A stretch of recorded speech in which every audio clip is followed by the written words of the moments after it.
And I muted myself. Amazing.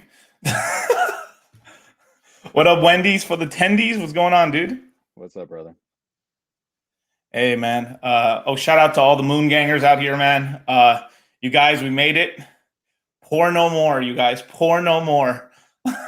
Hex is actually pumping Everybody a lost little some bit. sleep, and everybody's I lost some know. sleep over it.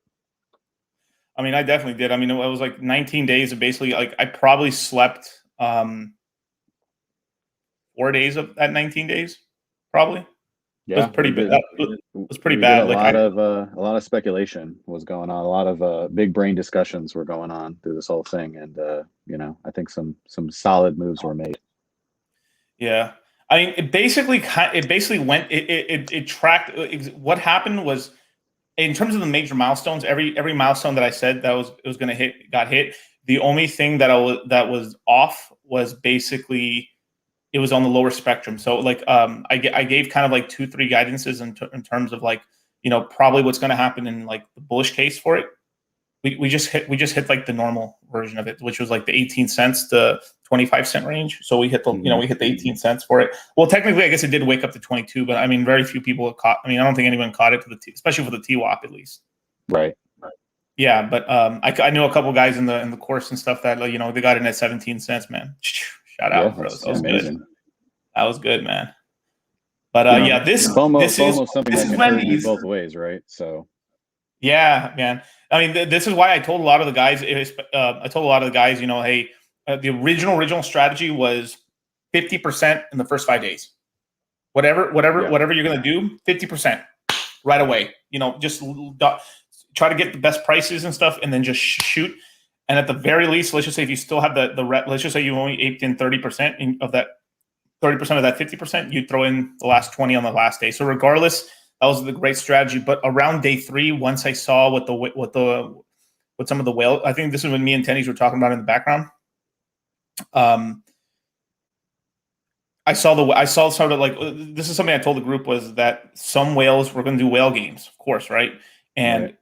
I started noticing, at least when I started watching the leaderboards, that the whale started crowding between the 2x to about like the 1.6 to 1.5x in there, and started making a bunch of dummy accounts. So he started making like, I don't know, 25,225, then 25,250. And they kept going up in like $25 increments like that, all the way up and like that. So basically what they were doing is they were crowding out everyone else and creating more wallets.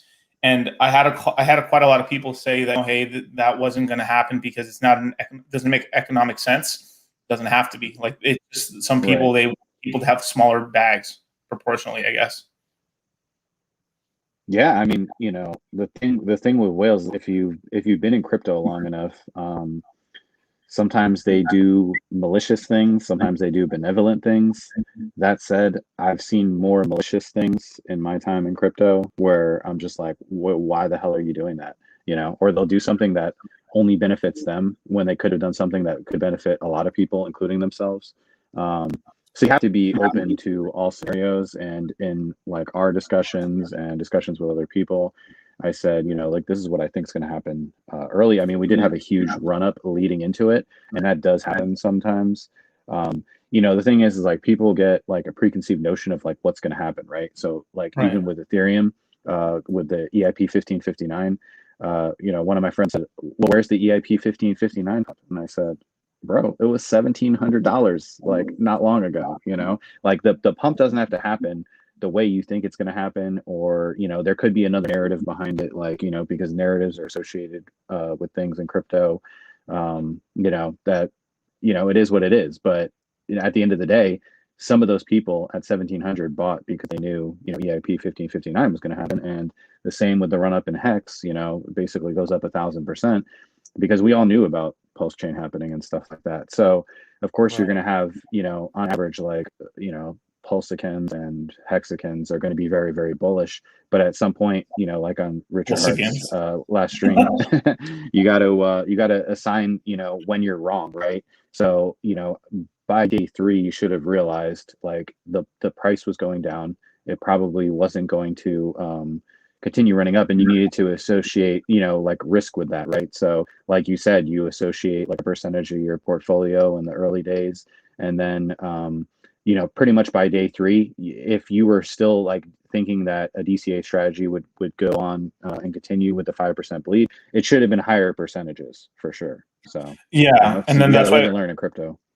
Oh no, definitely. And that when I by day 3, I saw that already, and that's when we told the group, to do 75, and then just Mm-hmm. gamble around with 25 just in case, because like still you never know. There was at the time, like I still would stand by that strategy even right now. I mean, of course, like if hindsight 2020, I mean, obviously I would have yelled it in at 18 Right. cents, all of it, but well, anything's possible in crypto, right? Anything's possible. Right. But I think there was like a lot of people like towards the end that were thinking that that whales were going to pump it, and it was just, I mean, it was getting more and more unlikely, right? Because like they were going to have to pump it 30% to get like a small bonus. Like it just wouldn't have made sense. And then as far as like the OA sacrificing, I was very confident that was going to happen at the end, because the volume bonus wouldn't have made sense. Like what is the point of doing that if you're just going to push everybody down, right? Right. So yeah, I mean, obviously, like, there's always going to be things that surprise you, but for the most part, it's played out about what I've thought. And and I actually think that we'll probably like continue pumps going into the launch, because as right now there is one hex, right? And Yep. there's no pulse to buy now, although people apparently are still trying to buy. That's perplexing. But Oof. like I've been telling my big oof size 100. But what I've been telling people that that I know and that I talk to behind the scenes, I've been telling them, hey, if you're doing a DCA, let's say you're DCAing once a month, like I would up your DCA by like multiples, right? So like if you can afford to buy once a week, like buy once a week, because the risk associated with buying the correct hex, because there's so many variables that are going to happen, right? We're splitting buying pressure between 3 coins. We don't really know which one is going to win out in a sense, where it's going to get like most of the volume, most of all that stuff. So right now is the safest time to buy hex. And the funny thing is, like, so before big payday, a lot of people thought, oh man, the prices run up, like this is not necessarily a good play, but if you had bought before big payday and you had staked, like you did well. You did well. Yeah. And I think a lot of people, including myself, anticipated. I called the exact price dip after that. So but I still bought and staked before. I mean, you can do both. So if there is a big sell-off. Can you tell? I mean, actually, before we keep going and shit, like, yo, dude, why don't you tell everybody who you are? Oh, what's up? What's up, everybody? I'm Wendy's for Tendies. I've been in crypto since I think I bought like my first Bitcoin in 2014.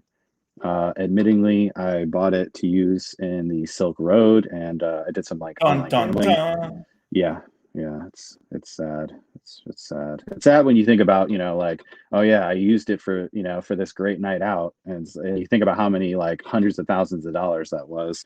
Yeah, but that was a use case at that point. So Silk Road did bring adoption to Bitcoin.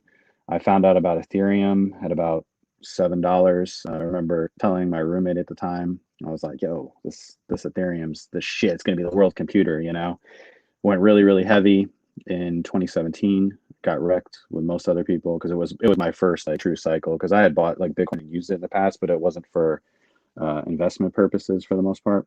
I stayed away from most ICOs and stuff. I had found Richard Hart in I think it was 2017. I think that's when he started. I didn't like go in the chat rooms or anything like that, but I had always listened to him, and real recognize real. I mean, the guy spits logic and stuff, and it's really it's really, you might not like what he says. He might be off-putting at times, but I mean, he speaks truths. So I found value in everything that he said for the most part, and so he was always somebody I listened to. Now I was pretty heavy in the ETH community. I made 7 figures in ETH, and so I was very, very loyal to ETH. And I don't know if you remember, but he shit talked ETH so bad. Oh yeah. Oh yeah. Definitely, Oh he my did. God, it was painful, and it's funny because most of the stuff that he said was 100% true. Like I remember him talking about IOTA and all the issues with IOTA, and I Oh, was like, yeah, IOTA's trash. And then he that's like went on trash. to ETH, and he's like, ETH's trash, and I was like, ugh, like a dagger in the heart. It was really painful. Yeah, I mean their wallet didn't work, and so I mean, dude, like I mean, most of this stuff is kind of jack. It's kind of most of this stuff doesn't work or it's Right. shitty. But I mean, but we're trending in the right direction over time. Like compare, like I think maybe we were having a discussion. This is that one day where we talked fucking like almost like what 12 hours. Yeah, it was like 12, 13 hours. Yeah, we were saying that what was it? Back in like 2017, like how bullshit the projects were during that time. Like Yeah. it was like the jankiest shit ever. Like Yeah, it was it like was the it was bullshit. skateboard sticker, and you raise millions and millions of dollars. All right, what's like a run of the mill project today? Like something kind of like nothing bad, but nothing crazy good. Like it's just like something that came out this cycle. Let me think of something. Well, I don't want to put something on blast, but like some sort of farm, right? Like some sort of farm project or whatever. Yep. Like imagine whatever farm project or whatever that's like popping right now, right? And exact its website, how it is right now and how it functions. If you had just transported that project to 2017, that shit would be what billions. Yeah, That shit would be top yeah, 10. it's true that the adoption now, and basically everything you can do now is a million times better than it was in 2017. 2017 was basically an idea phase. Now we're like in an implement, like we're implementing stuff, but we still have a long way to go. You gotta know this is money Legos that we're playing here, and we're building stuff. You're gonna win money, you're gonna lose money. Yeah, you're gonna win money, you're gonna lose money. And then I went big into Hex. I've been big into DeFi. I'm not just like I'm not like a coin maximalist. It's on my profile, I say profit maximalist, because I can see opportunity in a lot of things, and I'm gonna do that. But as far as like store of value and everything goes, yeah, I think Hex is definitely up there, and it's I've not never going seen anything anywhere. like it. It's gonna shock a lot of people, man. It's gonna shock a lot of people for sure. Yeah. But there's gonna be there's gonna be challenges. With where we're going, this 3-coin system and everything like that is going to be challenging for the community. But we'll find a way. We'll find a way through it. I mean, at first I think I was like a little upset that he was going this route, but now that I've thought about it a lot, I kind of get it. I mean, you can't stop the contract. There's no admin keys to where you can just make one hex. So the market's going to just have to decide. But this is a way we have to go if you want to be able to get off of Ethereum. So we'll see what happens. I mean, I just like he said, I don't think Ethereum Hex is going to go to zero. I'm certainly not selling my principal. But yeah, it's going to be real interesting. We're probably going towards like a Roman system where the like the wealth on eHex gets concentrated, as more people probably are going to end up like because it's like the whole like it's the circus casino over there on Pulse Chain. So dun dun dun dun dun dun dun dun dun, and then Hex is going to get boring for a little bit.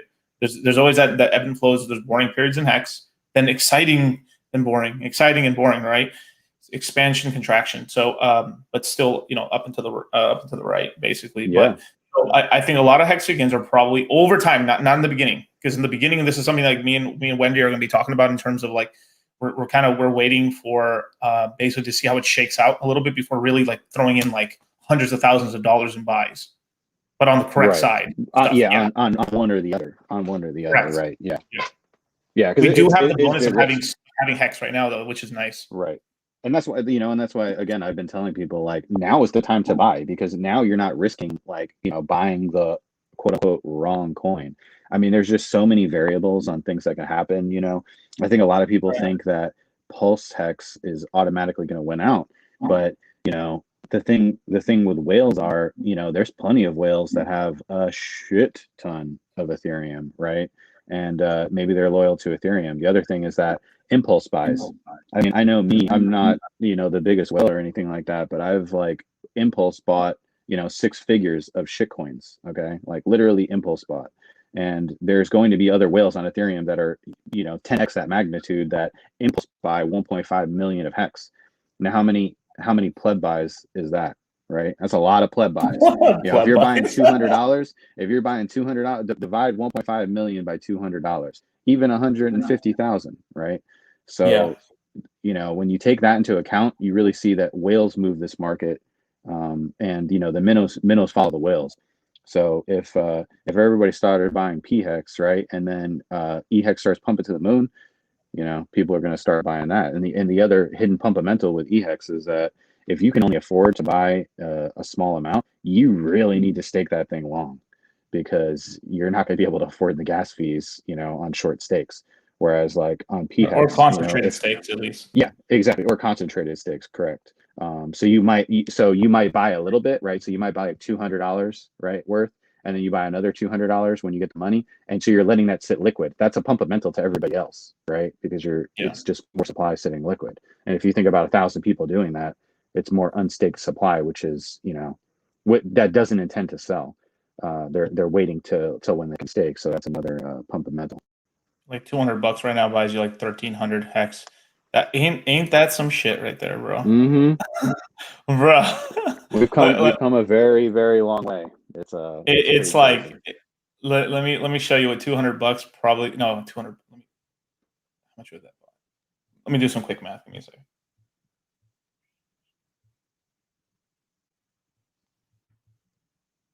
Yeah, that's correct. Okay, so let me.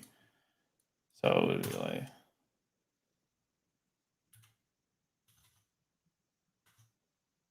So yeah, Paul in the chat said, "I thought Hex was supposed to crash after the sacrifice phase ended." I mean, obviously, it that was a big that's chance. yeah. That was a It was I felt like it was a coin flip almost, but that mhm. was the one thing that I was wrong about, which I'm fucking kind of happy I did it. I mean, it's just like it was just kind of a never, because that's usually what happens. Like, so if there had, I think if there had been a run up in the Mhm. sacrifice phase, it would have dumped. But because Right. we had some whales, basically they're selling down the price. So Yeah, so and they were basically like they were spoofing also. yeah, they're Mhm. so it was the sort of thing where like once these guys kind of got into position, C5, like Overwatch partners and some other people's, and I think Three Arrows was in there. So the personal wallets, I think, if I remember right. So I they believe were in, so. yeah, they were in there, and some other guys and some Chads and shit too. Um, they got in right, and after that point, they were in already. So from there, it was pretty much like, let's make sure that we don't have competition. Get like Right. if we pump it, like we'll make it easier for our competition to overpass us. Like, what the fuck? Absolutely. Absolutely. Yeah, And you think about it, so they could sell, right? So like let's say they had some Hex to sell. Price pumps a little bit, you sell a little bit. Price pumps a little bit, you sell a little bit. You keep your top position, right? Which in turn is like, securing your bag.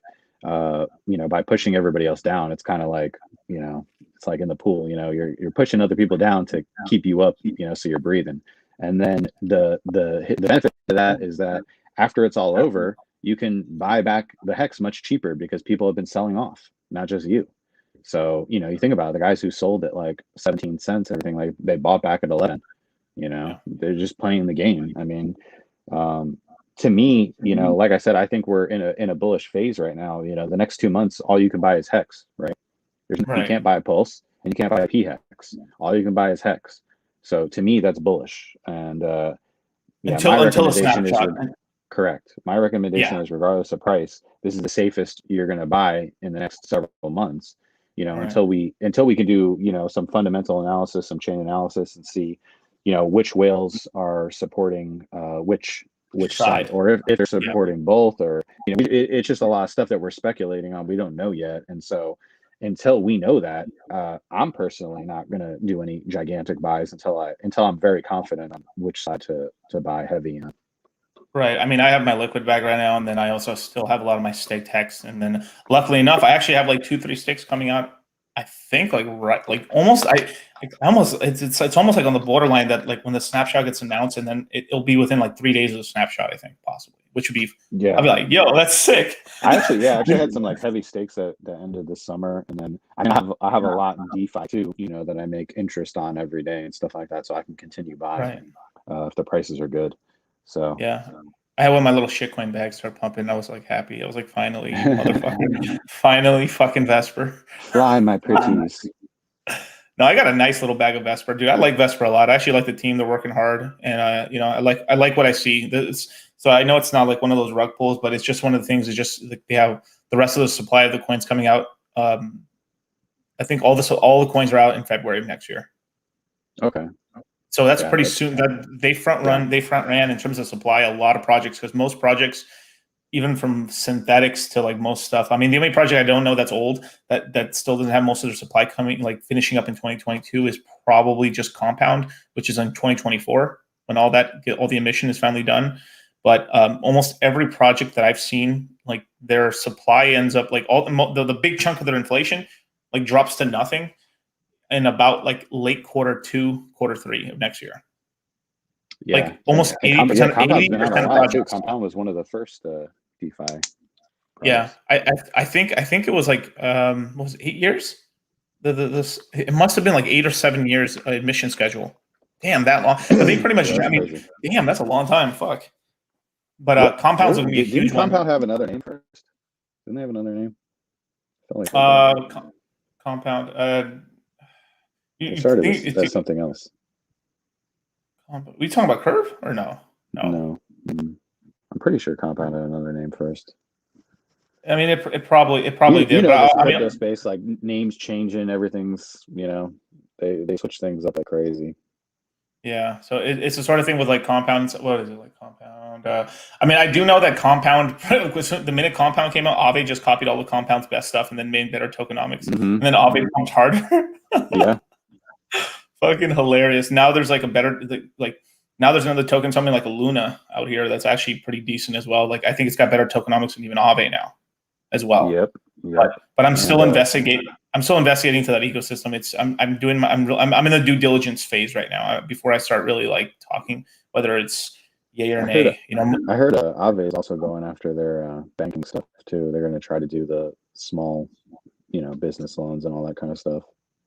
Oh yeah. So no, dude. Like they're basically going after like Coke and Pepsi are Aave in Compound. They're like this. That's institutional grade for lending and stuff. But but the real institutional grade is really, I guess, the tip of the pyramid in terms of like what's safe to borrow money on for like most projects, even Vesper and stuff. Everyone always goes Compound first. I don't know why. It's such like low ass fucking yield. It's like fucking trash.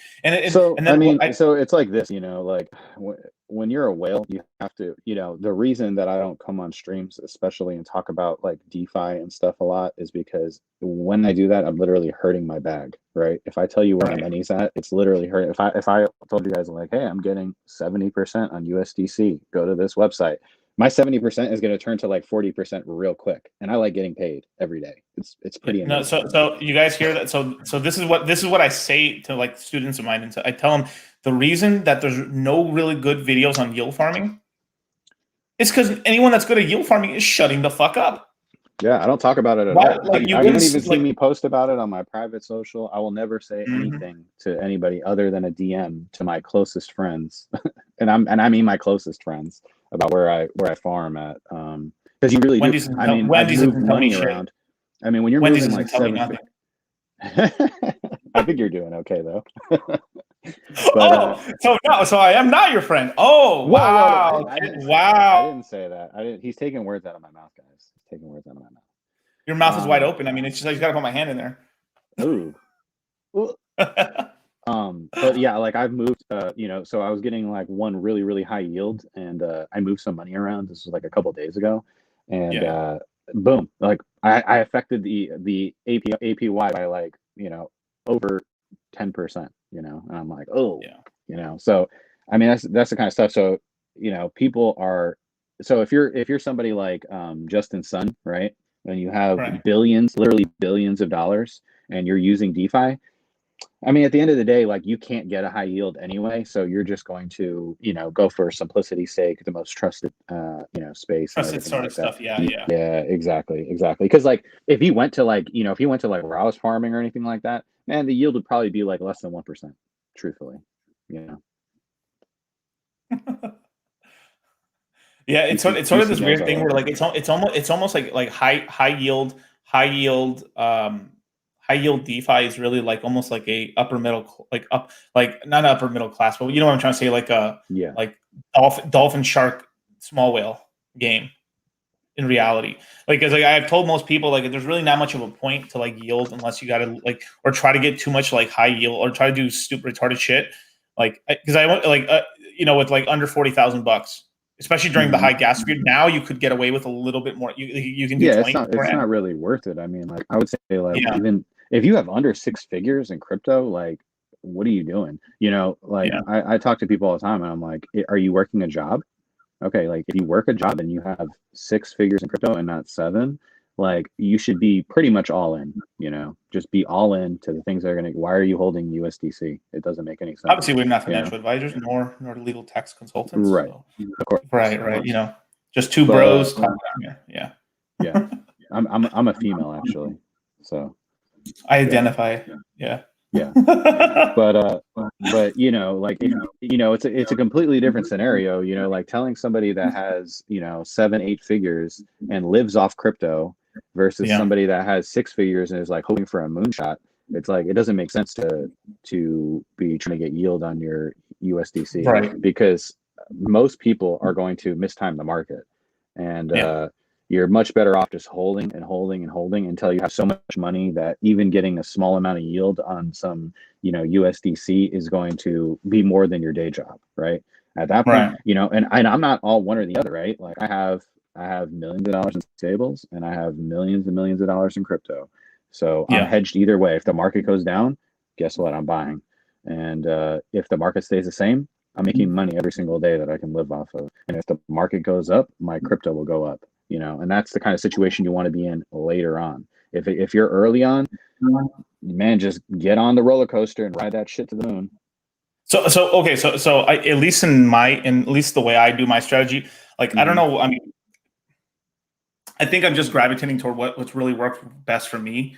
Mm-hmm. It's a sort of the thing of like, you know, the kiss, keep it simple, stupid, you know, is Yeah. like, this is what I tell people, even students, because this works at all levels. Basically get like buy, mostly be in coins is what I do. I mostly stay Right. in coins. And then I just try to get the best yield that it's not retarded, that I can like, it's a rug pull Yeah. for my coins. So I earn a little extra, but if the yield's super low, then I just don't even bother. There's no point in Mm-hmm. it. Like Absolutely. sub 5%, sub 5%. Like there's a company like maybe like something like Celsius or something that's fine. I'm okay with something like that because I trust it in terms of it's in its own. I like yield on assets. So this is safe for everybody. So I like yield. So imagine you have a coin like Kusama. Staking Kusama on its own network is fucking safe and it's pretty good Right. APY, very like retard proof. Cool. Then you got something like Celsius. You have Celsius coin. You put it on the Celsius app. Where else is it going to be? You have Hex. You stake it on go.hex.com, and then you stake it out. Where else is the Hex going to be? It's like these Right. like retard proof kind of thing. Like, and if it fucks up, the whole thing was fucked up anyway from the beginning anyway. So you would have got fucked anyway. Yep. So it's that those are the sort of things that I'm talking about where it's like you earn safe yields. Then from there, I always tell people like once the cup floweth over with the USDC, then you like it gets to a point where like, or you have enough of, like, and this is something I've only heard Wendy's and a couple other whales kind of say and stuff, like where it gets to a certain point where you have too much of a coin at that point, or like it's like almost getting a little uncomfortable. It's like, wow, I have a lot in that now. Mm-hmm. Where like it's like, you know, this is something I've heard Kevin and a couple other people say as well. Like then from there, like, you know, makes sense to start yield farming or doing some other stuff like that just to try to get some extra money on this. Or like, let's just say you sold out of a position and you're holding on to a lot of cash. I mean, why not earn some money on it? But obviously not stick your USD dick in one pool, all of it No, in one absolutely pool. not. Yeah, my money is split up in multiple locations, and for no other reason that if I put it all in the same location, I would literally drain the APY of the pool. You know, I don't want to do Correct. that. Yeah. There's also no reason to do that. Like you're benefiting yourself, and you're also being more safe by doing that. You know, and you have So to for be able you, to identify. what's too many pools? What's too many pools? Like what do you feel like it's too much shit? Like too many, like, I mean, outside of the I coins think earning in their own little pools. I think well, okay, so obviously the more pools you get into, the more risk there is, right? Because the Yeah, chance yeah, that if you're in 10 pools, the chance that you're in one that's going to rug or something like that is very, very high. yeah, So I won't just go into stuff that yeah, I obviously, like many other people, have some degen in me, right? So right. I can be a total degen, but I won't risk anything that I don't want to lose, chasing like stupid yield or in a new farm or, stuff like that. Like I look for like a lot of the safer stuff. And, but truthfully, I mean, there's a lot to be made right now. I mean, there is a lot of money to be made, and it would, when I started hearing about how much money some people were making, so like DeFi Summer, I really wasn't interested in it. That's when like yams and all that shit started. Yeah. I wasn't too interested in it until I heard about do you want me to say who? We've talked about him before on I know you're not a big fan of him, but anyway, All right, go ahead. Yeah, fucking some name. guy on Drop. Twitter.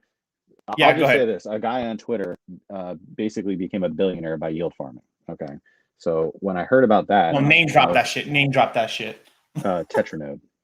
Yeah.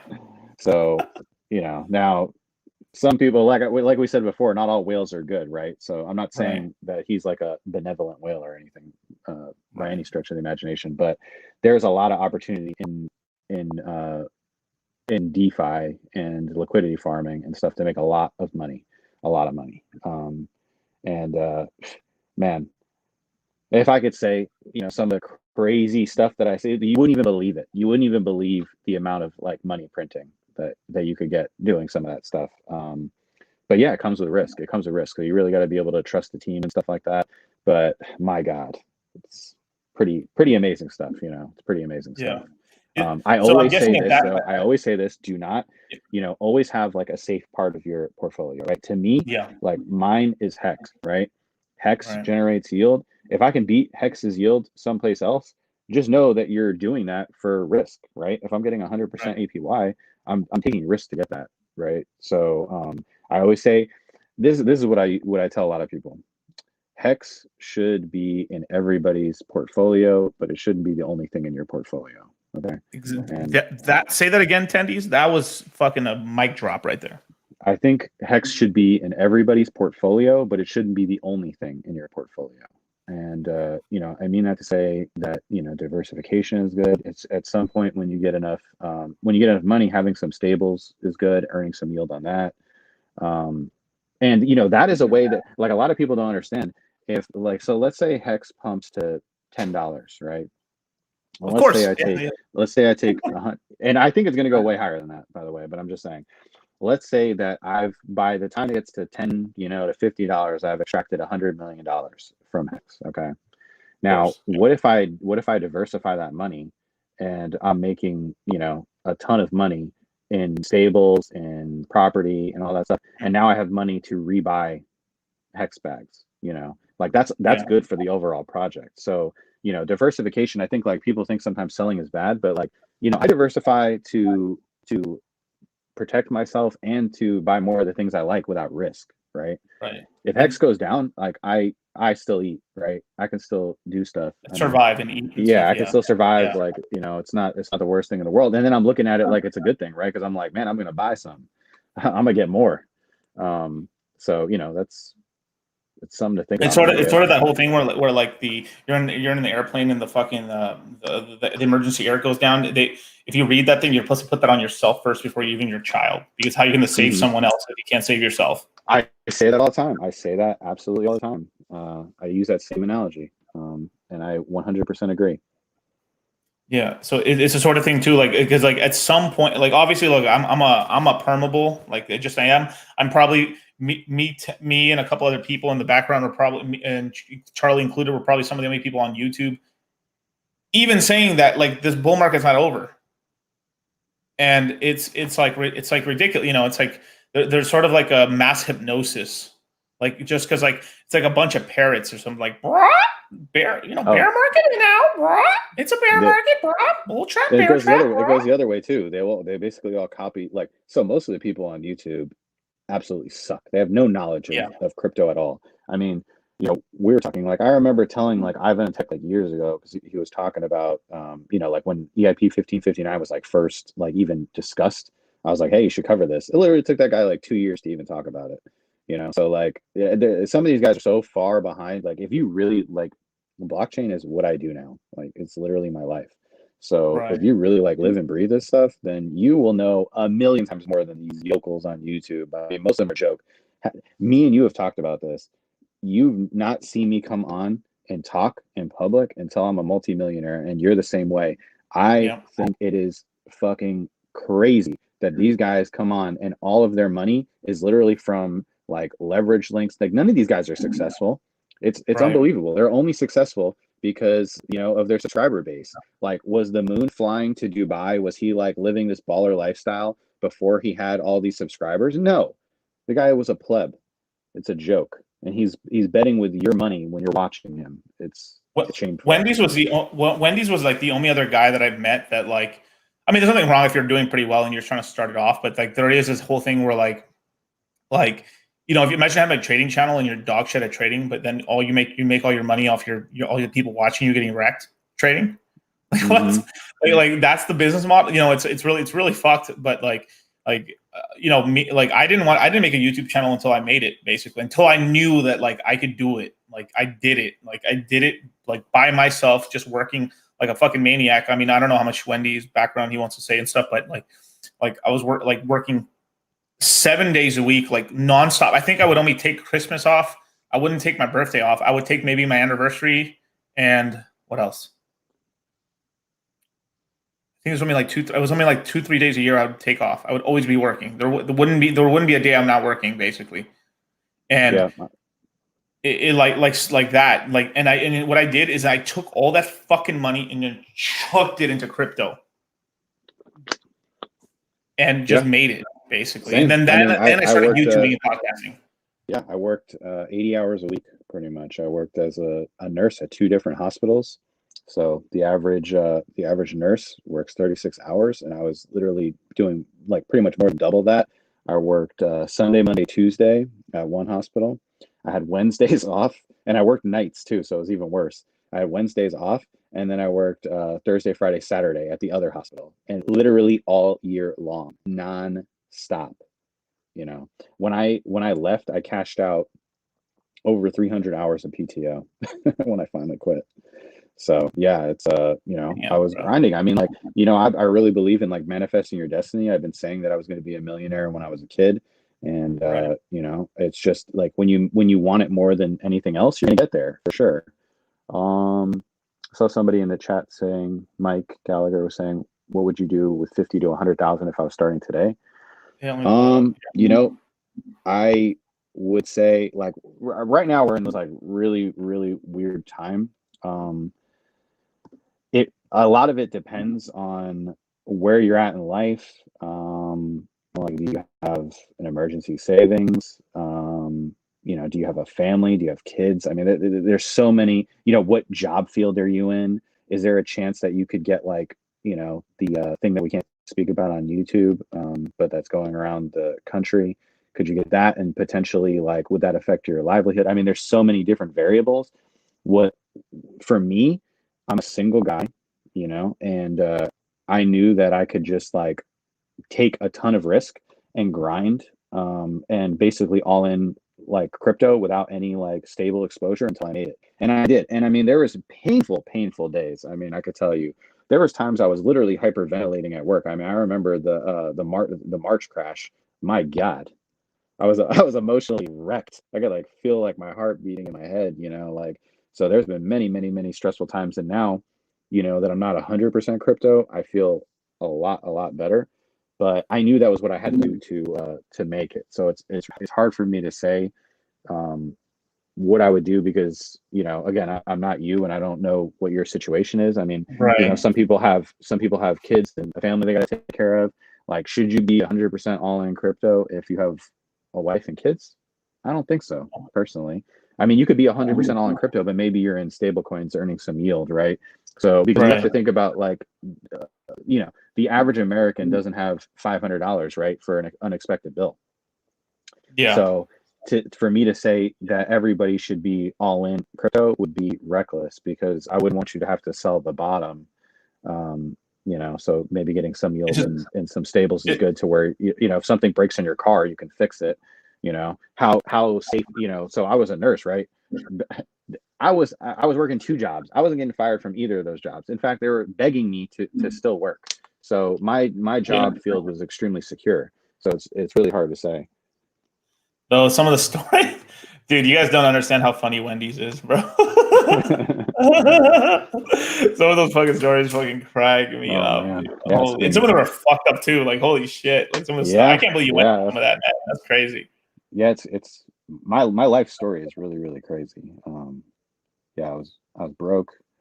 I went to school, graduated in the depression in the 2008 2009 financial crisis. Couldn't get a job. Went to fire school, became a firefighter, then became an EMT. I have a ton of stories about that. Yeah. Was still a pleb. I remember thinking like, how many hours can I work in a day?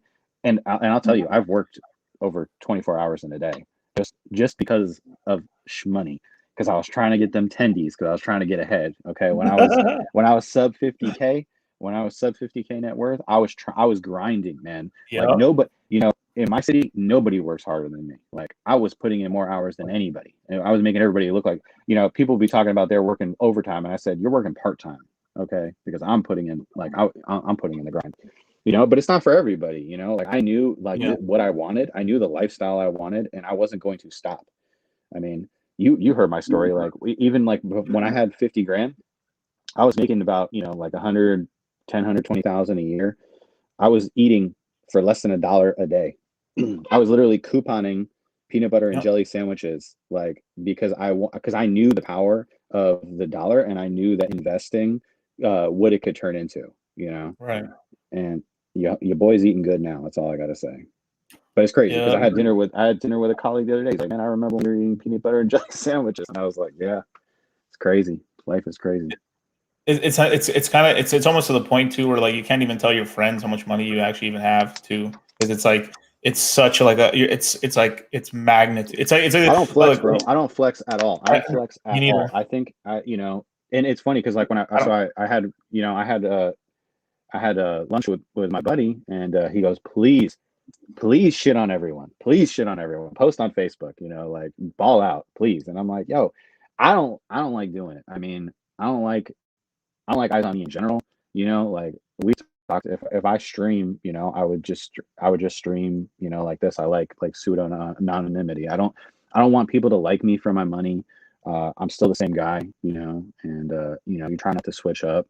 And the thing is like I respect somebody that's broke, and I respect people that are rich. Like that's not value to me. I love finance. I love making money. It's what brings me joy. But I also like the journey, you know. Um, and I like to talk to hungry people, Like Right. sometimes people that are rich are just boring, like show me hungry people. Like that's what I like. That's what I find value in. And if I was to start a channel, it's literally just to help people that are hungry, like like I was, and I still am. I'm still hungry. I'm gonna clean the plate. I'll tell you that. Yeah, man. I mean, obviously, look at me. Look how much weight I gained. You could tell how hungry I am. I keep eating. But hey, can we answer a question first from Cam Jafar? I sacrificed all my cheap hex on day one, and I have a liquid T-share, and I have a liquid T-share. I bought at 15 cents left. Give me some hopium and a strategy. Shout out to the Moon Gang. Hmm.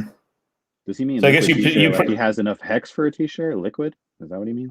liquid T-shirt. Yeah, he probably has enough to get one T-shirt, right? For if he staked it for a year, if I had to guess. Mm, So probably like what's that, 16,000, 18,000 hex. So he's got, let's just call him 20,000 hex flat, whatever it is. it's It's crazy. It's so crazy. you That's a aped, you t-shirt. mean he aped into Pulse. I mean, that's what it is. I mean, he aped into Pulse. So Hmm. you kind of did your strategy basically, you know, with Pulse. So I mean, that's the sort of the you get rich by long-term holding over time. And Yeah, then I think a there's lot of ways people are expecting like, Pulse to 100x in the short term, and it's like you got to look at history, right? You got to look at like how long Matic was around, and you know, Pulse is going to pump.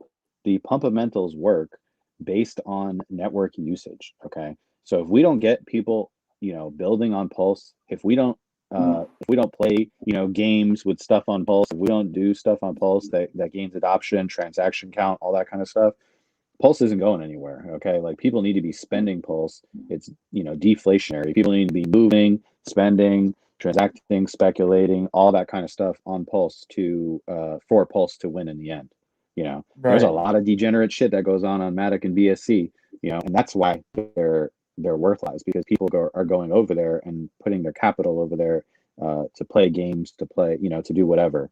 So we need that to see like real price appreciation and pulse. Another thing, like people were talking today about, I think people like think of, pulse like, oh, well, it's proof of stake, like I'm going to get like a decent return. Well, no, it's not inflationary, it's deflationary. It's Right. proof of authority. So you're going to delegate your stake to somebody, and you're going to get a percentage of those transactions. And it's not going to be a set thing, right? Like different validators are going to offer like different sets of rewards. I mean, I would expect extremely low rewards to start, because there's not going to be as many people doing stuff. When we start having like, farming stuff where people are like hitting compound interest, and, other stuff like that, gambling games and stuff, that's when Yeah. you're going to start seeing, the interest rates start going up and stuff. And there'll be Smart other ways to contracts. earn return on your pulse, like this is, Yeah. DeFi exists, right? So you don't necessarily have to stake with a validator to get a yield. And it's honestly probably not going to be the best way to get yield, truthfully. Might be the safest way, but not like, I mean, as in terms of like APY. probably the fastest yield, if they can get it up and running, is some sort of is some sort of Aave or like some sort of thing like that. That would be probably the highest interest kind of starting, I would imagine, outside of maybe just Pulse and then USDC or Pulse and ETH, and then you'd earn essentially an APY actually of yield farming with the liquidity bridge. That's the only one I think. I have an unstaked T-share that left bought at 15 cents. Yeah, so I'm guessing he means like he has enough to get one T-share. Yeah, it's either that or it's staked already, but he bought the hex at that T-share. So if it's staked already, I mean, you've pretty much got to wait. I mean, you're already strapped into the rocket at that point.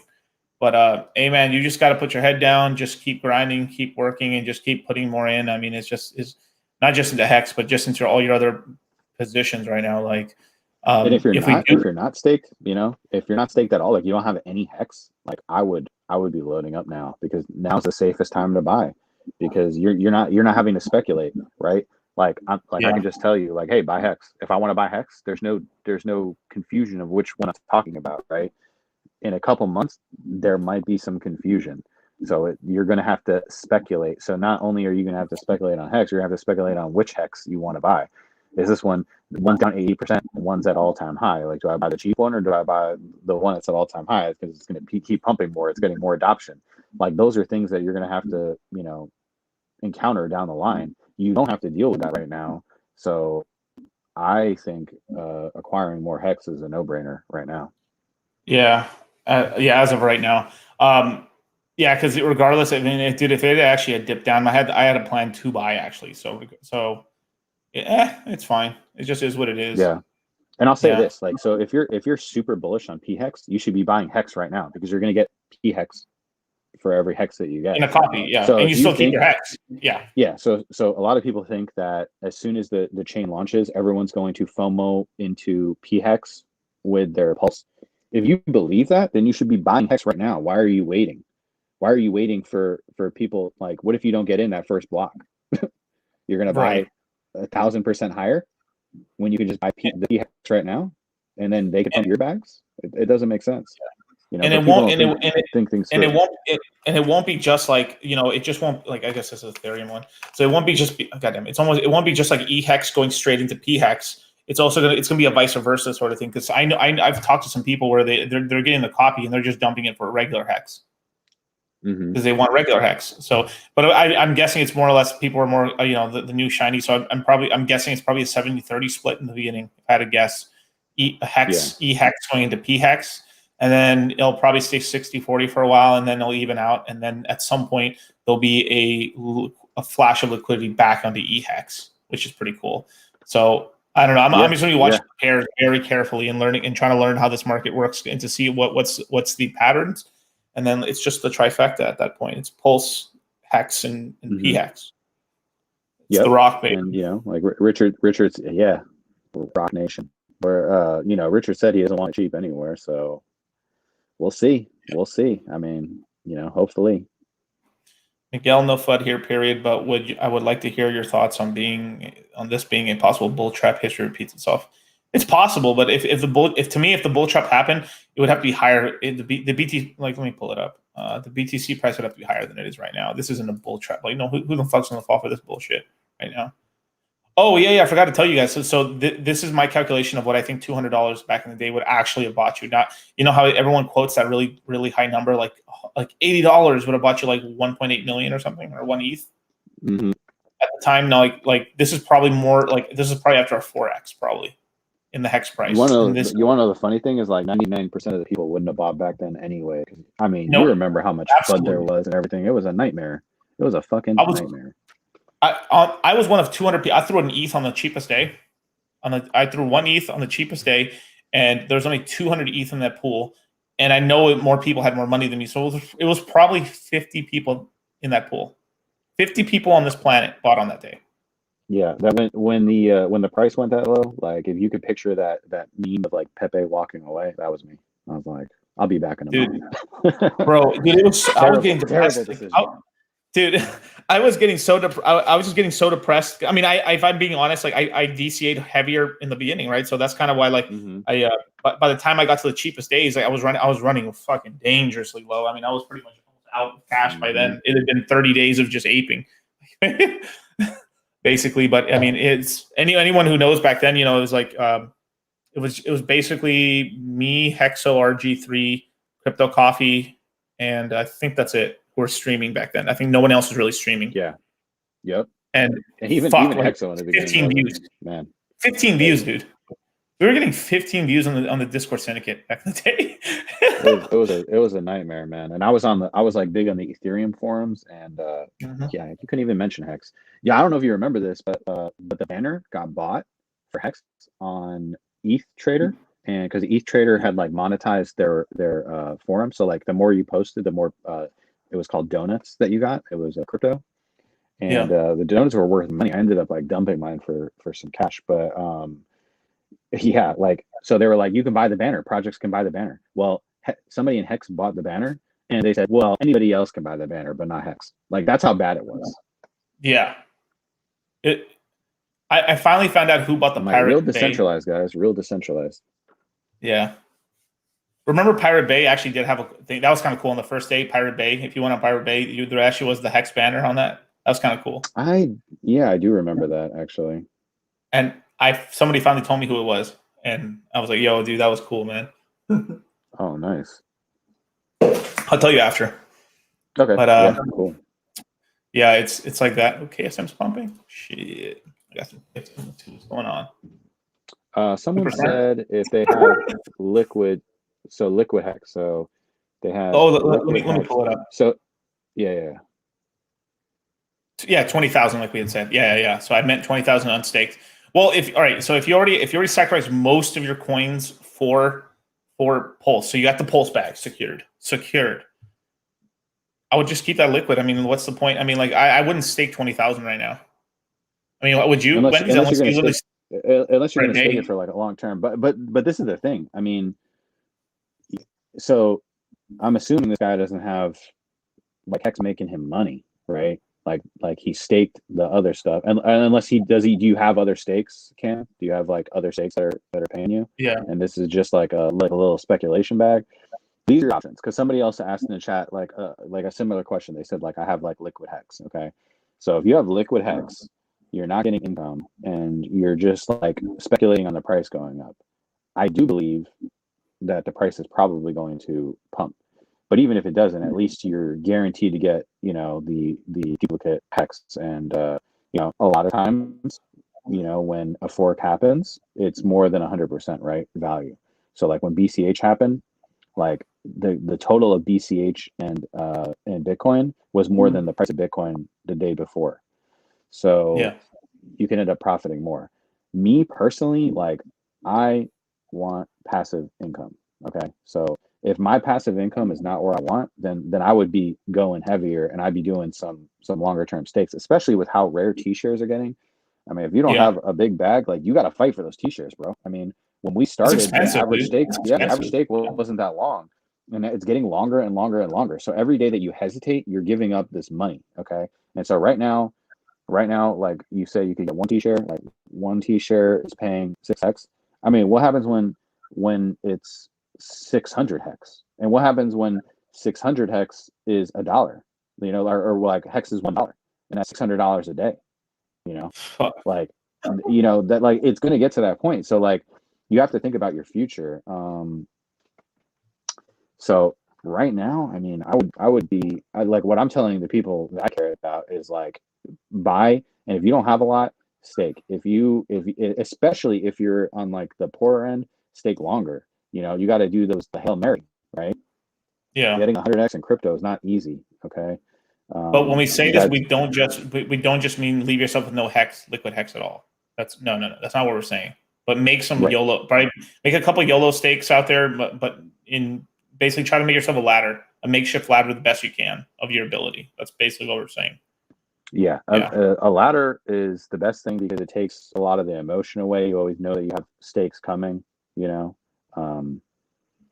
So yeah, and you know, the thing is this though, like, if you have liquid stakes and you're gonna try to like sell or time the market, look back on the hex chart, man. It's done a lot of pumps, it's done a lot of dumps, and they're not necessarily easy to predict. And you know, somebody like me, if it dumps enough, can just go boom, and then you know, there's going to be a giant Pepe candle, and you know, if you sold the bottom of that, it's not gonna be good for your mental health. So you know, just think about the whole picture of your financial situation. You know, you want to think about the future more so when you're starting out, and as time goes on, you want to start thinking more about like the now, right? So like, when I started out, I was grinding, I was working 80 hours a week, I was Yeah. eating peanut butter and jelly sandwiches, I was thinking about the future then. Okay. Like, now I'm thinking about the future, but I'm also thinking about the now, right? When you're Right. 60, you're thinking about today. Ideally, hopefully you're not to the point where you didn't prepare enough and you're 60 and you have to think about 70. Okay, because that would be terrible. So Fuck. you know, protect yourself now so you don't get to that point, because there's a lot of people, there's more people like that than not, and you don't want to be like that. Yeah. So let's see. So IG lives, like Miguel, is hex under 10 cents still possible? It's possible. It's just I mean, yeah, probably, but not much. If it does go under 10 cents, it'd be like 9 cents, 8 cents at most. It's gonna get bought up real quick. And So, I can tell you right now, if 8 cents happens, it's not going to last very long if your boy's at the computer. oh, dude, no. I mean, I bought that. I mean, yeah, we all bought the bottom right when we hit 7 cents. It was like what? It was 7 to 8 cents for about like 15 minutes. Yeah, we were talking. We were literally talking when it happened. And Right. if you want to see something really funny, some guy was literally like, he messaged me to talk shit on Twitter. He's like, "Yeah, attendees, what now? Your coin's on 20%." And then, like, Oh yeah, literally yeah, before I could respond to him, he could have made 70% buying the dip instead of talking shit. Okay, yeah. so like, learn from that guy. Like, take advantage when something that you like is down, you buy it. Okay, don't get scared. Get greedy. Right. Intermountain Aikido, man. Just grab a consultation, man. If it's especially that much money, yes, $200,000 in IRA that's going to be moved into crypto soon, dude. That's too much. That's too much of a complicated question to like, you know, Mm-hmm, for over sure. like a chat and stuff, bro. Just hit me up on a DM and stuff. We'll grab a consult or something, or just really think about that strategy, man. You gotta don't just be throwing your life savings It at takes like time. stupid. It takes time, and especially if the guy's not in crypto. Like, I've done consultations with people in my city, like, you know, big real estate investors, like, you know, big dogs, and you Yeah, know, they don't even know what a blockchain is. Like, it takes time. Like, you really have to, you know, go back and forth, because the number one thing is, do not invest in something you don't understand. Okay, because if you yeah, do, you're literally gambling. And you know, hey, you know, some people like to gamble, but it's not a way to win long term. yeah. Like And if I you like don't playing know, craps ask tables. questions. Like, there's plenty of Yeah, people, you know, that you can learn from. definitely. Shares. I see a lot of 7-year-old security guards. Damn. It's sad. There's a lot. Yeah, there's a lot of those. I mean, even nurses, man, and nurses make a lot of money. You know, I was known as like the financial guy at my job, and you know, so they were always like, "Hey, can you look at my retirement?" you know, and it would be in like all bonds. They've been in bonds since like 1950, you know, and you're like, what the hell? Like, there's literally no money there, and you're like, what? Like, unbelievable. And a couple of them, like, while I was working, you know, like I would do it, and then like 10 years later, they were like, oh my god, like I actually have like hundreds of thousands of dollars. Like, how is this possible? You're like, man, yep. Like, people just have no idea. Yeah, people. I mean, it's crazy. I mean, I can't believe people leave the money in the state. Even my parents, like my parents got based as fuck. They're like one time, like my dad like left a bunch of money in a bank account, and like after a year or something like that, he got paid like $20, and he was like, "This shit's fucking a scam." Oh man. Fucking hilarious, dude. And that was, I mean, that was back then, not now. I mean, it probably be like 10 cents today. And people were getting rugged back in the day too. Like, my dad got turned off of investing because he bought fake gold. Oh shit. It was like substantial. It was like $35,000 worth in like probably like the 80s or something. So like a lot of money. Yeah. Damn, man. Fuck. Damn, that's crazy. Holy shit. Mm-hmm. Yeah, as a broke noob, my first goal was try to get 1,000 DOT. It's hard to stay focused. So much opportunity around. Yeah, there is, but you got to focus in on a couple things. You can buy one or a couple things here and there, but I would, yeah, if you don't have hex, I'd get some hex. You know, definitely would. I'd definitely get some hex, and at the very least, just some liquid hex at least. So, you know, you can get the run ups. I mean, I mean, obviously, you know, nothing's promised, but like, I mean, I personally think that, you know, we'll be at $1 maybe next year. You know, Yeah. a couple of dollars next year. That's going to be amazing, dude. Oh man. So it's, there's almost like a famous quote where like for every, oh my god, I can't even talk right now. Like, Jesus. for every for look at the number. I mean, buy as many hexes as you want dollars. It's like however much dollars you want in your bank account, buy that many hex. That's probably what you should have, or just two times it or something like that. Mm-hmm. But Build passive income. yeah. Some good questions there. How else can we grow the value in crypto other than staking hex? I mean, there's a million ways, right?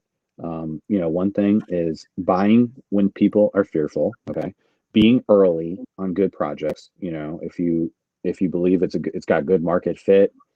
You know, so for example, Pulse, right? We know Ethereum gets overloaded.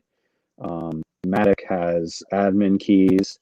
BSC is run by Binance. That's very, yeah, it's a little questionable.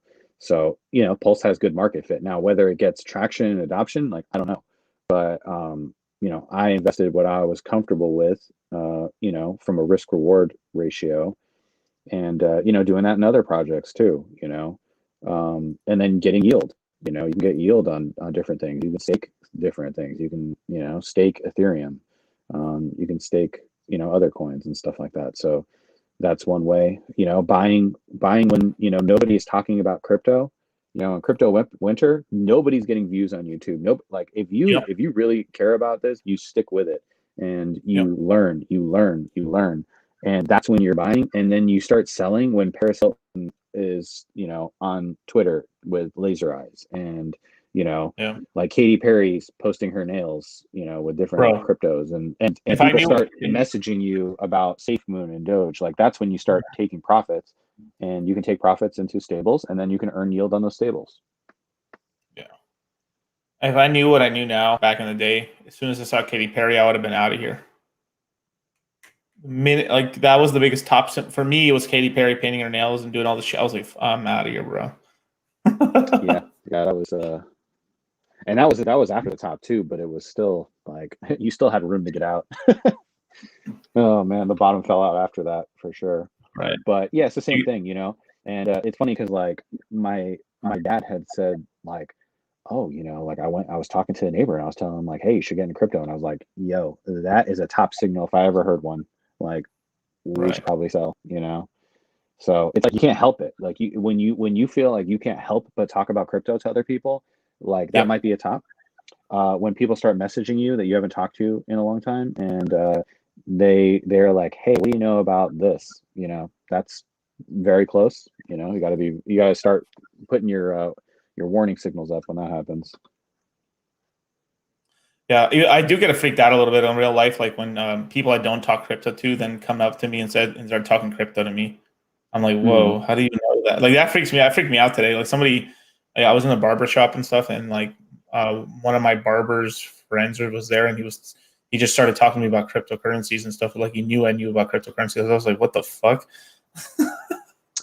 Yeah, I Just like you see people yeah. talking about, like I mean, I've seen people on my Facebook talking about like Dogecoin to the moon like a couple months ago and stuff. No, Hmm. like I'm not getting involved in that conversation at all. Like, it's just I don't know, it's just not, yeah. Some people do, but I care about, like OPSEC and stuff, and I think you should too, because if you're not rich now, you will be rich later, and Yeah. shit, people kill people over petty reasons. So now I always keep that thing on me. So if any fuckboy wants to pull up, you get blasted. But some people Blasted. can't where they live. Jimmy, so are you scared the Hex community was split into two groups? I mean, worst case it could, but all the people that have money in Hex will stick together I think probably. most people, Yeah, yeah, I think the community is like the number one thing. yeah, I personally, like I said before, I'm not selling my principal on yep, eHex or the other one, regardless. I'm not taking that risk because you just don't know. You just don't know. Like yep. one could go down 95%, and then someone could just buy it and pump it to the moon. Like, we don't know what's going to happen long term with Pulse Chain, right? So the thing is like it's immutable, right? The code is immutable. Ethereum is definitely not going anywhere, right? Like you would say, like super confident Ethereum's going to be here in 10 years. I'm very, very confident that Ethereum's not going to go anywhere. Yep. Pulse Chain is not even launched yet. So, and if you ask me if Matic is going to be here in 10 years, I don't know. I probably, I'd but say no. I'd say no. but I don't but like that. but it's Yeah, possible that it's not. yeah, So the thing is like when you're talking about something immutable, like the longer that something's been around, the more likely it is to stay around. Ethereum's been around a long time as far as smart contracts go, so I trust that. So imagine getting rid of your pulse, and then or you're getting rid of your PHEX, and then all of a sudden, like eventually, like there's not enough demand because validators are expensive, right? Like this is a money making operation. If you're not making right. money in the long term, it's who's going to support that, right? So it's a risk. So you're taking a risk when you speculate on one or the other, and a big risk, a big risk. So I'm personally not doing that. Um, I'm gonna have both, and I'm gonna support both. And I was that if you have like Ethereum Hex and the prices of Ethereum go up, just consolidate your stakes, man. Consolidate your principal into like eventually Yep. into one big one, so that when you stake, it's Maybe you uh should it's a explain small how to do percentage that. of your amount. Hmm? So what like Wendy's is talking about. So imagine you have a stake coming out that's 50,000 hex total with interest and everything, right? Then then a month later you have another stake that's 50,000 hex. What you could do is like wait, like depending on how your stakes are, you just wait until enough stakes, like you hold it liquid for enough time, then it becomes a bigger amount. Like instead of originally being a 40,000, 30,000 hex stake, you with all the interest and everything combined, you make one that's like 100,000 in a stake or 200,000 hex in a stake. Is that what you're trying to say, Wendy? Oh, sorry, I was reading the comments. My God. I'm saying, yeah, basically Oh that man. if you have, yeah, so like let's say you have 100,000 hex, right? And then and it's done right now, right? And then let's say like April 1st, I have one ending that's 300,000. I'll stake this one till April 1st, right? So then the 300,000 and the 100,000 combine, so that the next time that I stake, when the fees are calculated, it's off of 400,000 hex. You see what I'm saying? So that Yeah. so even if the cost to end so let's say hex goes to $1, and let's say the cost to end stake is $5,000. Well, Right. if I staked $400,000, right, and the cost to end stake is 4,000, it's a non-issue. You know what I mean? Because the larger your mass gets, the less effect it has. Yeah. Got it. Oh, shout out to Jerry. Thanks for the $50 super chat, man. He's like, I was in quarter three. I advised your advice. Wow, I must be tired. Wow, your advice. I'm not as tired as Richard was the other day, dude. He was pretty tired on that stream. Holy Yeah, shit. Did he drop the teddy bear like fucking 4 times or some shit in the he Rolex? dropped the $300,000 Rolex. Oh It literally hurt my soul. my god. All right, so it's like I was in quarter 3. Your advice has paid for the next 7 to 9 courses. See you later in quarter 4. Fuck yeah, man. Thanks, Jerry, Awesome. man. Hell yeah, man. Let's It's see. good to help people. Oh yeah, I keep seeing those guys saying this one. Okay, let me answer this one. Dollar cost crypto. Is there a scenario where the T-shirt price goes down in price in hex terms and not dollar terms? No, it will always go. The T-shirt price always goes higher no matter what. It will because it's just a number. So it'll just forcefully keep slowly grinding up. If I remember correctly, it depends on end stakes and stuff. So there's Correct. there's a couple It's the factors, highest but ROI. it's the highest ROI. But even if there isn't, it still ticks up a little bit if I remember correctly. So regardless, it goes the T-shirt price goes up almost 2 to 3 times a day, little increments until a big stake comes out, and then that becomes the new price. Well, it goes like that price plus a little extra. So that way, even if I restake, imagine I did 100,000 hex stake, and I end staked it, and it was 150,000 hex. So in order for me to get the same amount of T-shares for a 1-year stake, I would have to do 151,000. I would have to do like 1,000 more hex to equal up the same to get to let's just say that 100,000 hex was a 10 T-shares in this example. I'd have to restake the 100,000 plus the interest plus a little extra hex for 1 year to get the same amount. Or I take that and just stake it a tiny bit longer, maybe an extra 100 days, and that'll get me the extra T-share. It gets to be kind of a mind fuck. So the one cool thing with stakes, so if you had done a ladder, one cool thing with like laddered stakes is your stakes that come out between now and 3 years from now. Basically, you can just triple. You can almost get a 2.5x on your T-shares on that, even with principal. I've done it. It's pretty sick. So what I typically do, this is what I do, is like every other stake, I take one stake, I keep the interest, I take the principal, and I stake it out between year 5 and 10, and the other stake, and then when another stake comes out, I stake it between 10 and 15. So I'm kind of staggering my buys, but sometimes I group them together and make them a little bigger and stuff, and then do that. But I always make sure that I've got like kind of hex coming in these future pockets and stuff, if there's going to be lulls and stuff, but also throw a couple Hail Marys out, back up the another 555 or something like that, Yeah, I think that's good. I think a lot of people, it's sad because I think like a lot of the smaller players do a lot of short stakes and stuff. Like I see like a lot of 1 years and stuff like that. When in reality, like if you're poor, if you're not wealthy, you really need to be aiming for like minimum 5 years. So I have doctor friends of mine, and the soonest one they have is 5 years, because they're playing that long game. And I mean, especially you think about how much money they make, and they're still thinking long term, because when you're a doctor, you go to school for 10 years, like they're thinking the long game, and that's why they're successful. So, try to like mimic that, thinking long term thing, because if your stake ends in like, let's say your stake ends at 1 year and it's 10,000. But if you would have staked it 5 years, it would have been 700,000. Well, that 10,000, you might take 1,000 buy a gun, right? You might take 500 buy a PlayStation, So you're like literally like killing your future self for these like short-term things that are pretty insignificant in the long run. When 700,000 in 5 years would have literally changed your life.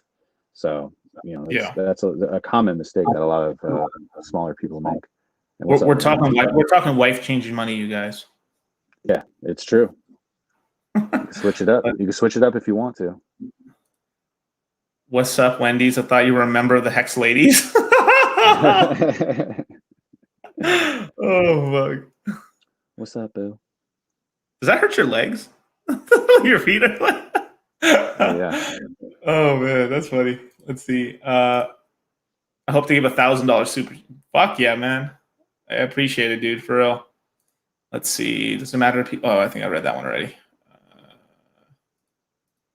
YouTube won't allow me to do more than $500 super chat. Yeah, I don't know why, but yeah. But dude, I appreciate it if you guys do it. Fuck yeah, man. Yeah, you're right. You got DCC only accepts super chats worth 1 T-shirt. Yep, that's correct, you guys. 1 T-shirt only, you guys. Come on, bring one. That's a little funny. But yeah. But dude, every time me and Tanya's get together, man, we just go off for such a long time. There's like so much to talk about. We could talk about a lot of stuff. Someone said something before. I'm trying to find it. Oh, how much does it cost to end a stake after it finishes? Jimmy, that totally depends on the length of the stake and how much, because basically, like, so what happens after the stake ends is it's like it calculates every single day that you stake, right? So like a stake from day one costs more than a stake from like last week, because it has to do the contract has to do more math, which is one of the reasons like the amount actually like went up, which is one of the reasons why Richard wanted to make Pulse Chain so that the fees would be back to, you know, because some of us OGs, man, we were staking for 1 penny. Like literally, I have a One friend penny. who did a 1 penny stake.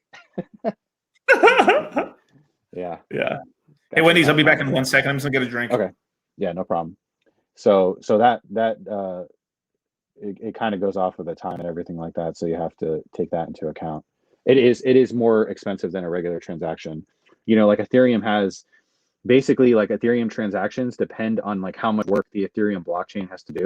So that's why like sending Ethereum is cheaper than like sending an ERC20, or like doing a swap is more expensive than sending a crypto. Let's see.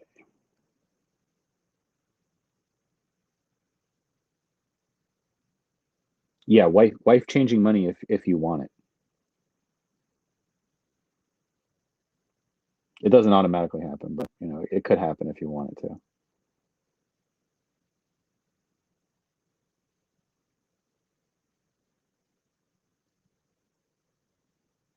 Anybody have any questions?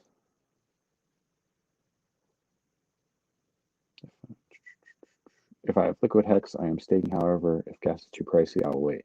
Yeah, that was one of the things I was talking about before, which is like a hidden pumpamental of hex now, because if the price is really, really expensive, you might just be like holding liquid hex, right? To get a big enough amount to where it's worth it to stake.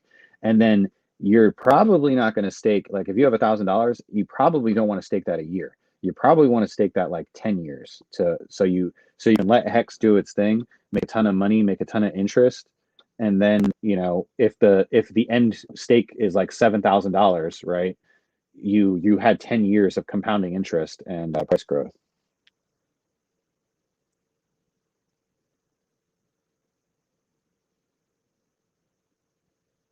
Oh, can talk a little bit more about the strategy that whales do to disrupt the crypto market, make money screwing everybody, normies, etc. Sure. So, I mean, there's been times where I've been screwed. Other people have been screwed. People can take advantage of like an exploit, right? And push down the price. So, if you look at like what happened, I don't know how many of you are familiar with ERSDL on Federal Reserve. So basically, that coin had a huge run up. It was a DeFi coin that had liquidity farming, and they announced a lending platform.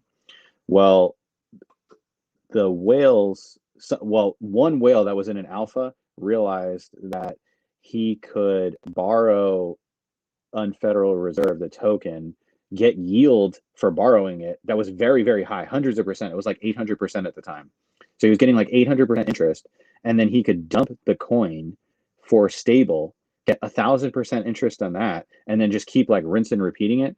And so the token price went from like $1.70 down to, I mean, it literally went down to 10 cents. Okay, so that is an example of a whale like completely fucking everybody when he didn't have to, right? He had millions of dollars of the token, and he could have told them that was, so basically like they forked Compound, and Compound doesn't let you borrow the native token for that reason, because it's basically a leverage short on the token, and you're paying somebody. It's like you're paying somebody to short, right? So like imagine that you're borrowing Bitcoin, and then you're getting paid a ton of money in Bitcoin to borrow it. And then when you sell it for cash, you're now getting yield on that token also in cash. And you could just basically like keep rinse and repeating it and stuff like that. So that's one example. But yeah, man, I mean, I've seen it in a lot of other projects too, and people will do it. So, like we were talking before about the the sacrifice space. So like with the sacrifice, if you were a top wallet, if you watched, like there was a lot of wallets that were like jockeying for position, right? So if Right. you were a top wallet, so like let's say you had $10 million to put in, right? You put in $10 million. Let's say you have 30 million left, okay? You put 30 million in sell orders, okay, at a decent price, so that when people try to buy up the price, it literally creates a giant wick, okay, and the price just gets like instantly sold down. And so what does it do? That creates basically a price ceiling. So people know like, okay, well, we're definitely not going to that price, which kind of gives like a bearish bias, right? Because wicks to either end. So like a wick so like if the price drops to 7 cents, right? And then everyone buys it up and it goes back to 11 cents, that's bullish. In the opposite sense, when the price went to 22 cents and then wicked back down, that was bearish. Okay. So the whale's incentivized to keep his sell orders there, so people can't like literally can't push the price up. Because if people were priced, so like let's say I did $1 million buy, right, and I pushed the price up like 5-10%, and then I sacrificed, like my sacrifice is potentially worth more, because if I had some liquid hex sitting there, I literally just pumped my entire bag 12% or 5% or whatever with that extra $1 million. So like if I was going to sack 5 million, I market by 1 million with USDC, and then my 4 million is now worth 6 million. Yo, Wendy's, have you ever played Fortune Street? Mm-mm. No, so it's like the same concept where like you buy up a stock and then your leftover stock goes up more than what you use to pump it up. So you end up like you just net positive win. So like the money you spent pumping the coin up, like the pump ended up being more valuable to you, because it's like, imagine you waste 1% of your money to then increase your the net the worth of the coins by like 5-6%. So you're up stupid on it because you own that much. Yeah, it's kind of crazy. Yeah. And then like they're spoofing, right? So like you have these orders, right? So the guy doesn't want to sell 30 million. So basically, as soon as the sacrifice phase, and I thought that this was going to happen. As soon as sacrifice phase was over, they're going to pull those orders, which is called spoofing, because you don't actually intend to sell. And then people are going to start pumping the price, because now Hex is the only thing left to buy, and people want to get both because they want to be protected in case of the one side winning versus the other. They don't want to have to decide later. What are those called? Ice wall orders? No. I've never heard that, but like the term is spoofing, where it's like you're literally like faking the it's fake orders that you don't plan to use, right. But it's just to scare the market. Yeah. Just to scare the market. Yeah. And for real. Very dirty game. Here's a really good one. All right, a lot of people are whining about the OA sacrifice. What's your takes on it, dudes? Of course it was going to happen. Literally. Yeah, I mean it was obvious. Like our group of friends and stuff like that, we were talking about this. Like we knew it was going to happen, and I thought it was going to happen the last day. I mean, there was precedent for that, and I knew. I'll say this: I believed that he would do it before the volume phase ended, because it didn't make sense. Like why would you hurt people when you're incentivizing them? It just didn't make sense. So he could do it at the end without hurting anybody, and he even took the least amount of bonus, pretty much, because most of it was like in the last day. So I'm not surprised. Now,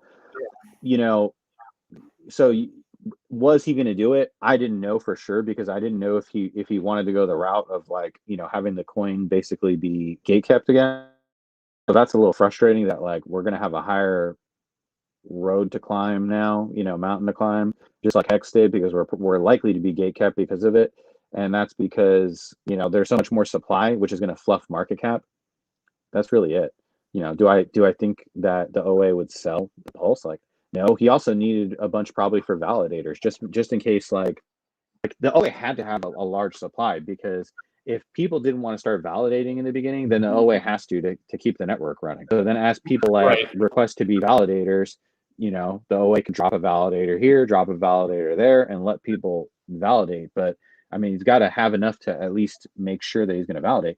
And then people don't think about the validators have to lock up a huge amount of supply that isn't going to be sold, because that's how you validate.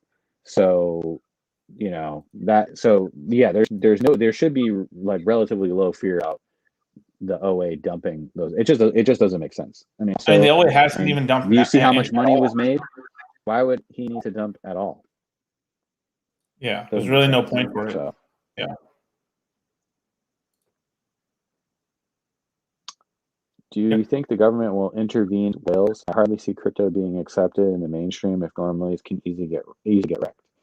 Well, I mean, I also believe that crypto is the best way for you as a normie to head. I mean, I wasn't always a whale, right? Like I started off, you know, and DC's the same way. Like we were normal guys, and we got into crypto, and there's a lot of opportunity in crypto. Now, the thing is like you can get yourself wrecked. It's not necessarily the whales that are going to get you wrecked, right? Like if a whale and dumps the price, like that could be an opportunity depending token, right? If the project is like a sound project, right? Like if Ethereum dumped to $500, would you buy it? Yeah, like Ethereum's not going anywhere. So like why wouldn't you take All right. advantage of some whale had Did I just get rugged? What the fuck? I think Wendy's internet must have gave out, I'm guessing. Can everyone hear me? Hmm. Huh. Okay. Well, hey.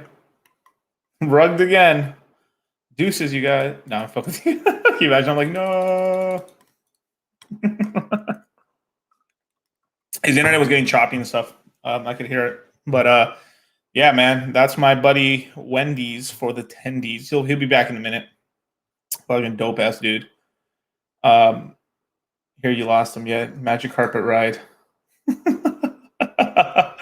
Hit the like button, you guys. Let me see the chats and stuff. All right, so all right, here's a good question. Okay, so how do you guys find such good projects? The only thing that I hate about Hex is how late I was when I found out about it. You're not really that late on it and stuff. The thing is like you'd be later to it and stuff if it was like everyone's yay, Hex is awesome. It'd be like when people are talking about Hex like Chainlink in the greater crypto space, then yeah.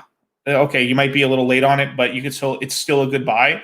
But right now it's fucking vilified and it's hated by a lot of communities. That's fucking good. That's really good. That means people haven't gotten in yet. That's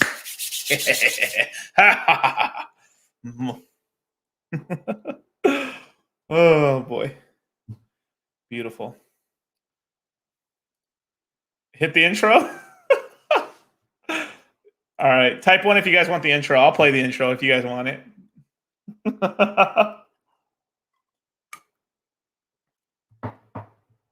All right, let's see. Is it okay to stake Hex now? Yeah, you could. Yeah. I mean, it just depends. So if you stake it, you'll have a copy of that stake. So you'll have a copy of that yield and everything, just one for one copy over there in the P. So you'll have your eHex version and you also have your pHex. But it's not liquid, right? So it's more of a thing where you have to kind of decide how much you want to stake, and then also sort of like how much do you also want liquid, right? Because the liquid stuff that'll also copy over, and then you'll be able to move it around, or at least have it if the price goes bananas. You could sell into something, or get some pulse, or get some more eHex, or sell eHex into pHex, basically. All right, fuck it, I'll play it. God damn it, hit it.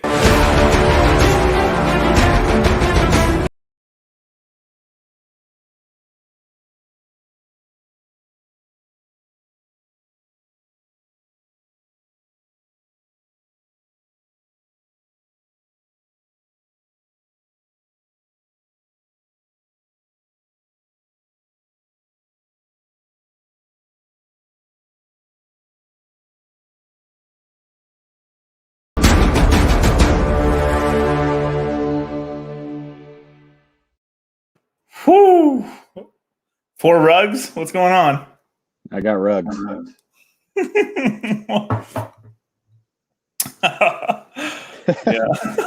That fucking picture, bro. Switch it up. Oh. That's the face when you get wrecked in crypto. It's like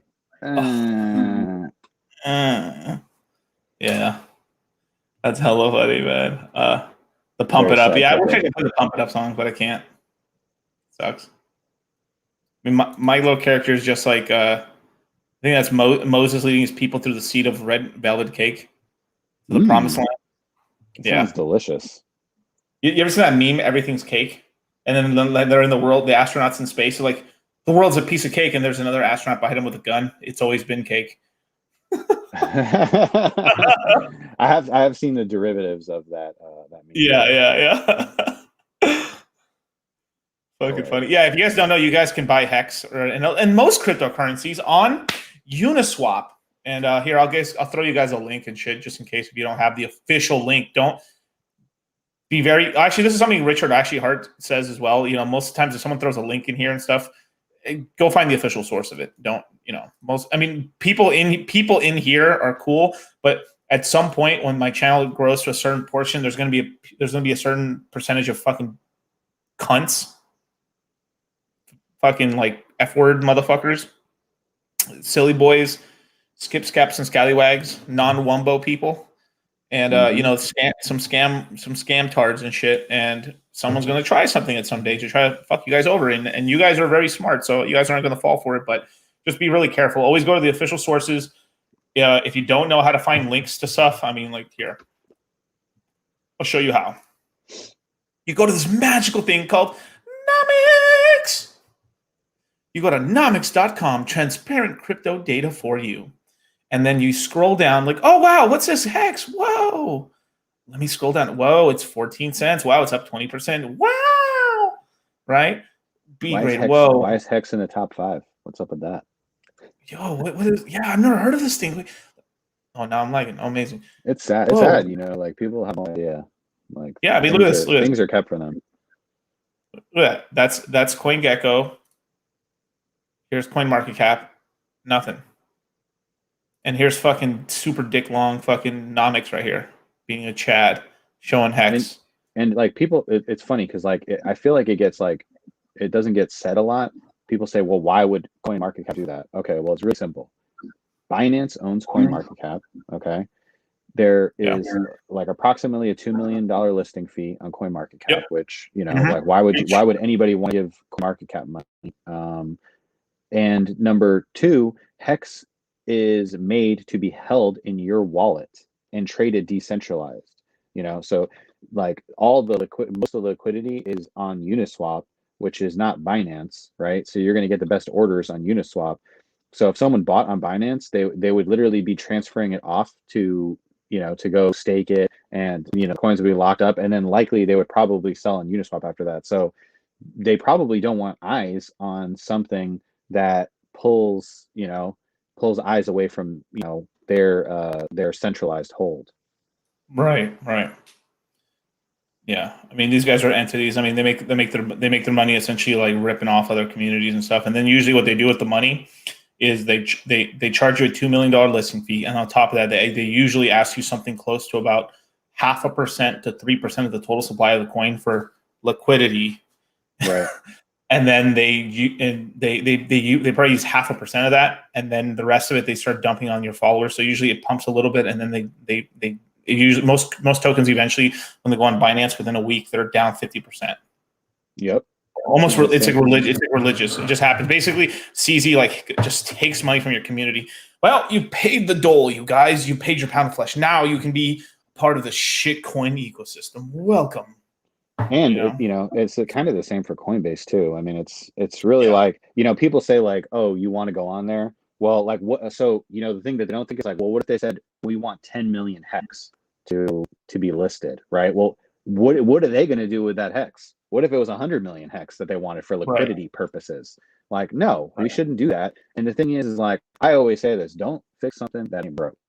Like Hex ain't. Well, you could argue that Hex is broken in the sense that like smaller investors can't stake it, but that's why he's doing Pulse. But like the game theory behind Hex is not broken, right? And even Ethereum Hex probably won't die. I wouldn't think so. Like I said, I'm not selling mine. If somebody wants to really degen speculate, they could, but I just think that would be a bad idea. Yeah, I'm just gonna even keel it, man. I'm just gonna when one cup runneth over, I put the extra water into another cup, and then when that cup runneth over, I put it back. Mm-hmm. I just when one's weak, I'll go into when one's strong, I'll put into the weak, and when one's strong, I'll put back into the other weak. And I mean it's just like right. I've done this before with ratio play. I've grown my Polkadot Kusama bag by like 2.5x in like 3 months. Just from ratios, mm-hmm. Just like the crazy. Like it's pretty. Let me see. I can show people like just like stuff. Let me see. something like this, like the dot to Kusama pair, right? So Mhm. right now it takes if you were to do like one Kusama is worth 11.5 polka dot. So right now, look at that. So right now, if you have a lot of dot right now, it's actually a pretty good time to actually sell dot into Kusama. Then while Kusama when Kusama announces another parachain auction, this chart will go back up. So at these 2 weeks, actually, I sold the top on this one, and then I sold a little here. This was during the last crypto mindset course. I totally just forgot. I fucked up and forgot. I was trying to go no sleep. I just forgot. I fucking forgot. I literally forgot. And I've then done like that too. yeah, some student reminded me, and I was like, it was already going like right here. And I was like, God damn it. So I literally missed that peak. But there's, I personally think there's going to be one more peak probably. It's probably going to top somewhere out in the 30s, 33 in terms of the ratio. At that point, I would mostly just be more of a 50-50 split. I always like holding some Kusama, staking it, and forgetting about it, and the other dot. Because right now it's kind of a rare event in Kusama to dot ratio land, because you have Kusama is the only one with the parachain auctions right now, so it has demand, more demand than actually natural demand than dot has. It's actually like a good analogy, like the Kusama dot analogy to like hex and p hex. Like, exactly. It's probably the closest thing that exists, truthfully. So right now, I Pretty think interesting. Kusama. But notice they're not the same price, right? No, absolutely not. Nope. So that's what I mean about, like, you guys got 2 months to buy hex, and you'll get both. After that, you're basically picking Kusama or dot, and that's speculation on top of speculation. Yeah, they're both amazing. I gotta think. Let me think. The only thing that I was surprised about is, like, I thought the price per T-share payout would be higher. I think we topped out at like 9 or something. So I was surprised. So right now, like, I don't know the exact figure, but I'm trying to find this out. It's like right now, I think we have like 1.5 to 3% liquid total supply. I don't know how real that is. I was hearing the guys at Quant Gang talking about that and stuff. So I haven't done my research on this in terms of what's the actual circulating supply now that a ton has been sacrificed. But even a couple percentages, that's still billions in liquid lying around. But that's correct, and up until the price of hex hits a certain percentage where it's like so juicy that someone will emergency unstake, which then brings billions of hex into the market. Because effectively right now, you could emergency up until now. So if since the beginning of hex, people started staking between December of 2019 and February of 2020. So it's a sort of thing like right now people can emergency on stake 2-year stakes close to it, and 3 years with penalties. As time moves on, we can just keep emergency on staking stuff. Within probably another year, we can start emergency on staking 5-year stakes, no penalty. Yeah. So within the next year, we have 1 to 5-year stakes of the OG stakes that can be emergency unstaked. If that price gets juicy enough, or someone's like, "Fuck it," pulls the ripcord. I hope they do, man. I hope they do, because I don't need the money, and I'll take all of their penalties. Give me. Nom. I know, it was gangster, bro. Those couple days, man. That payout was nice. That was a nice little payout, man. Oh, one thing I was gonna say. I haven't heard anybody else in the Hex community say this, but do you think that the entire supply of Hex will be copied or no? Because it's a fork, or no? Wait, I'm sorry. Say that again. Do you think that the entire supply of Hex will be copied or no? Yes. What about all the coins that are off chain? See, nobody talks about that. There's a bunch of coins on Matic right now. I know. So those coins aren't going to be copied. The Matic people are going to get they're probably going to get rugged, which is good. Which is good, because I was not. So okay, I thought they would have pulled. I thought they would have pulled the coins by now, but I mean, they're getting yield on it, so maybe that's why they're leaving them. I'm not sure, but like, it seems crazy. Some of that money was used to dump down Hex's price for a while. The reason we had trouble getting above a penny and a half was because some Matic like a lot of hexagons. So a lot of hexagons got onto Matic, moved their hex onto the bridge, got Matic hex, and then had this problem where they couldn't take their Matic hex off of that, so they had to sell in Matic Ethereum, and then get Ethereum, and then repurchase hex, and then get their hex out. But then insto facto, you left your hex on Matic, right? For Ethereum, and that's what happened. And then some of those people, I think it was mostly the quick swap people and some of the Matic bridge stuff, if I remember correctly, they started selling some of that hex, and that's selling the price down on hex. So that's why we were stuck between a penny and a half to like 80% of a penny for a while, because they kept selling it. I know. They wouldn't let us go above that. Yeah, I heard about that. That's wild. Fucking bullshit, dude. Yeah, that's the game. That's the game people play, man. I mean, like I was saying before, like crypto is not all sunshine and roses. It's some dark stuff that goes on, and there's a lot of scumbags. Yeah. Actually, maybe. I don't know if I mean, honestly, it's like Richard doesn't want it. I've tried. Yeah, like, they don't really get along either. Yeah, I tried, dude. I mean, I fucking tried. I did the Eagle Scout everything, you guys. Like, seriously, there was a meeting. Richard pretty much said fuck off to them. Yeah. So, but I mean, it's decentralized. They can make a market, and there's nothing Richard can do about it if they did. Absolutely. But they would have. Yeah, but they would have to create the market. So, but the thing is, I know the APY would probably be like, let me see, daily stakes, and then let some out. And, you probably have like 14% APY on Hex, probably, if I had to guess. Something like that. That's kind of what I was thinking. Yeah. Yeah, it's going to be a little higher because if you were to daily stake it, and then or weekly stake it and stuff, or maybe 3-day stake it, you could get 14%, but then they're lending some of that. So they could also do bigger pays better and stuff. They pooled everybody's money. Yeah. It's a sort of thing, but here's the thing about DeFi stuff. When everything's decentralized, a centralized entity could just set up shop, and people, because it's decentralized, everyone has their own autonomous decision. They autonomously can choose to give their keys to people, which over time that's going to happen, because it always happens. It always happens. Like right now, we're abnormal holding our own keys. We were making a better system, where the system we're creating now is better than the system we're replacing. Right. It's not going to be all the way. If all the boomers and all the old Xers just like fucking died right now, like it was just us, and we make it like I would say, in terms of like the way it's transitioning, right? We're going to make the world a better place. It's going to end up being about several times better in terms of how fair everything is, but it's still going to have this grimy shit to it a little bit, right? And the next generation, within like 60 years of us, like we're going to be like, I'm going to be a millennial, and I'm going to be an old millennial, and then people are going to be calling us fucking boomers, and then we're like fucking millennials. Yeah, it'll be the new boomer turn.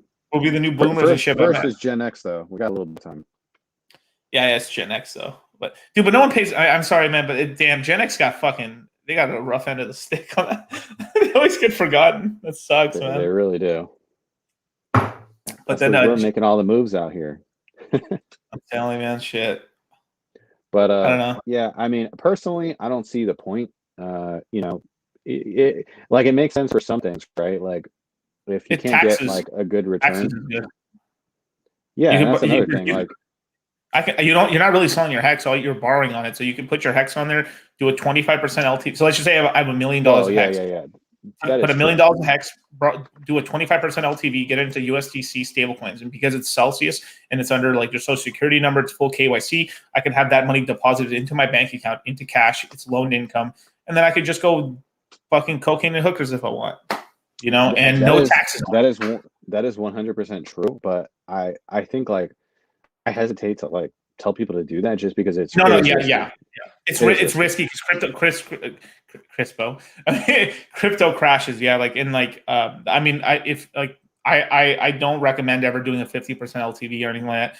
I mean, if you're gonna do one, always go for the lowest LTV, but still even 25 is pretty high sometimes. Like Tetranode or whatever, I think he borrowed on his entire portfolio at an 8% LTV, and he used that 8% LTV, which is like if we do believe he has $1 billion or whatever, then he got like $80 million, and then use that $80 million to buy a bunch of shit coins, and that's how he owns a bunch of Olympus and RGT and a bunch of other stuff, basically.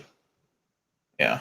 Yep. I mean, yeah. I mean, I used low leverage, and then we had the crash, and yeah, I mean, it was stressful. It was still stressful, but I was nowhere near getting liquidated, but I still was like, all right, fuck this. I'm paying all this shit It's off. nerve-wracking. It's nerve-wracking. Yeah, it's just not worth it. When you are borrowing on an LTV, that's why me and Charlie, my partner and stuff, we put the Surgeon General's warning that like pretty much like if you do a 25% LTV, which is like the best case, the best version of it, right? That's doing a 1.25x long. Mm-hmm. You do a 50% LTV, that's doing a 1.5x. Yeah, I mean, I wish they offered lower. They should offer lower. It's crazy. Eventually, they want skin on the bone. Yeah, they want skin on the bone, basically. Yeah. And in terms of how they acted, there's people that should have been liquidated, and they waited. They gave them like a couple days to see if the price would jump back before liquidating. So Celsius, in terms of best case scenario, like they're probably the best company doing that, because anybody else, it's like they'll just their whole business. They don't make money off. They really don't make money off of liquidating you. They make money off of like earning money on the money, because like the whole model is an 80-20 rule principle. Like, so if like I trust Celsius more than I do other companies. That's because I know that company very, very, very, very well. So I like it. Well, they ain't giving out free 700 Bitcoins to people. That's for damn sure.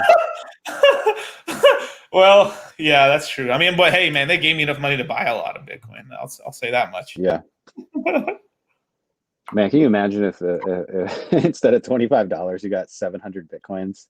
I'd be like, smell you later. Just like, adios, amigos.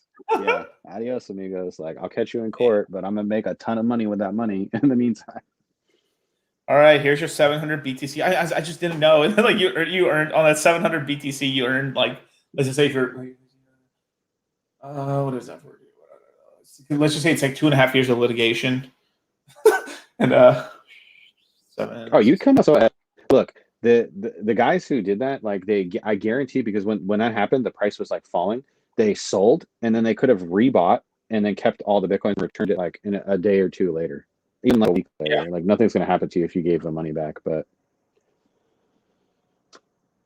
yeah, we were just hypothesizing. Hyputinizing. Yeah. Trigger fighting.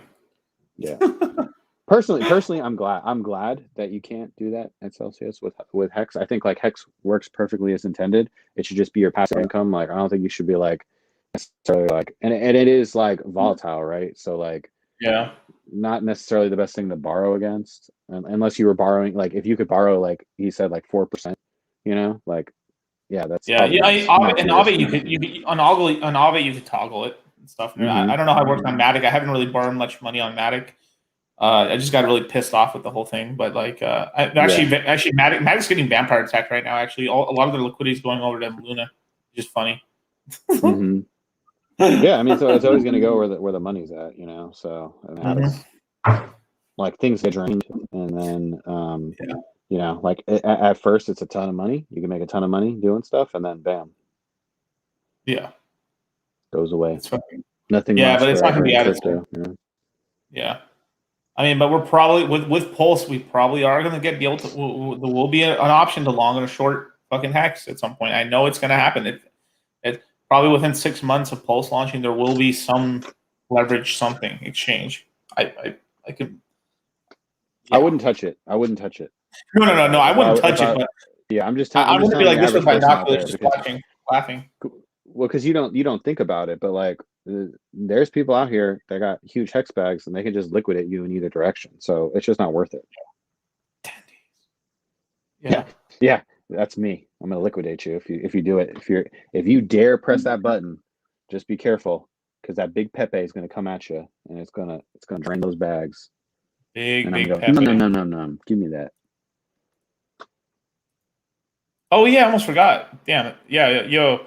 So you guys actually, go to cryptomindsetcourse.com/access. I put the link in the chat. You can sign up to the mailing list right now. we're gonna start the sales of the course in basically in a month. So, woo, Q4 coming, baby. 1 year anniversary. Shout out to you Kings. Don't miss out. Oh fuck yeah, man! I can't believe it's already been a year. Holy shit! That's awesome. Oh yeah, man. Doing big things. Doing big things, man. We've turned out a lot of cool ass people, man. I've met a lot of cool people through that and stuff. This next one's gonna be the biggest one yet.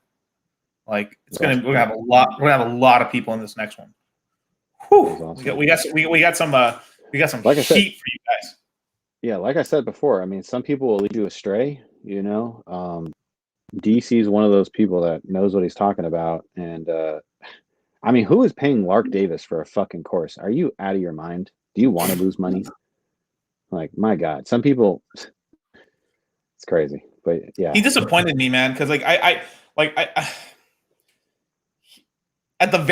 I'll give Dave. I mean, because he's saying some retarded shit on Heck. I mean, like retarded. But I will say this though about Dave. Like at least he didn't disappear totally. You know, like he was in the bear market dropping videos and shit about, you know, stack sats and chill, which at least at the time he was one of the few YouTubers that didn't disappear. But he's just like, these guys lose their weight. True, it's like, but that's true. But that it might have been like that was his only income. You know, like yeah, we don't really know. You know what I mean? So like, yeah, his income got cut back then. But like, I don't know. It's hard for me to give the guy a lot of credit because he says a lot of basic stuff, but like I feel like he also leads like lambs to salt, and I feel like a lot of them do.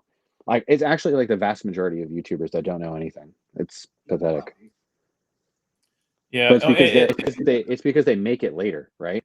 Like BitBoy wasn't around. Like BitBoy was gone. You know, he's making money because he's got like over 1 million followers, and that's why he's got 10. And he only has $10 million.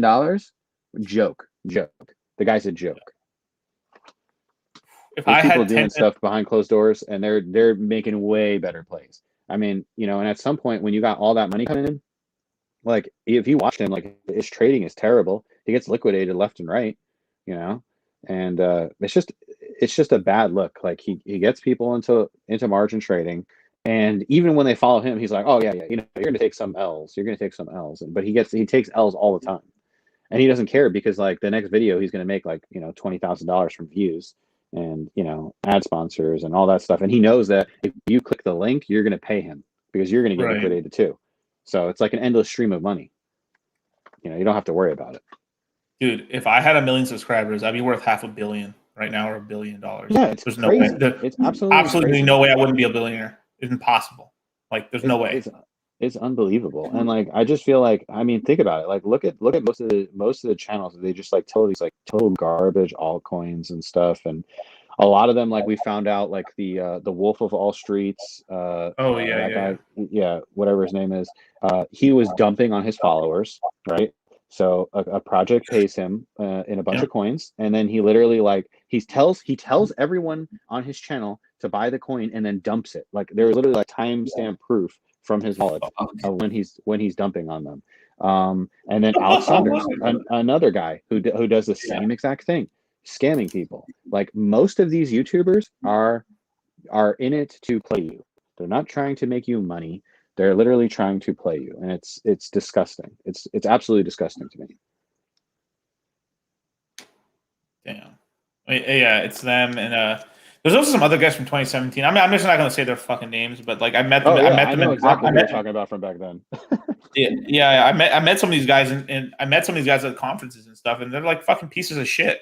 Like at the time, right now they have more subscribers, but at the time, right, like these motherfuckers barely had 11,000 subscribers, maybe 8,000 subscribers, and they were acting like fucking like these fucking prima donna fucking like they were like hot shit. Mm-hmm. You know, just like stuff that really like it's just like there's this thing of like I was talking to somebody last night about basically like there's a lane some YouTubers do is where they the way they grow their channels in a weird, or the way they grow their channels is basically by sucking cock on the what do you call it, on the show circuit, almost like you know all the before all the stuff happened with the the virus and stuff.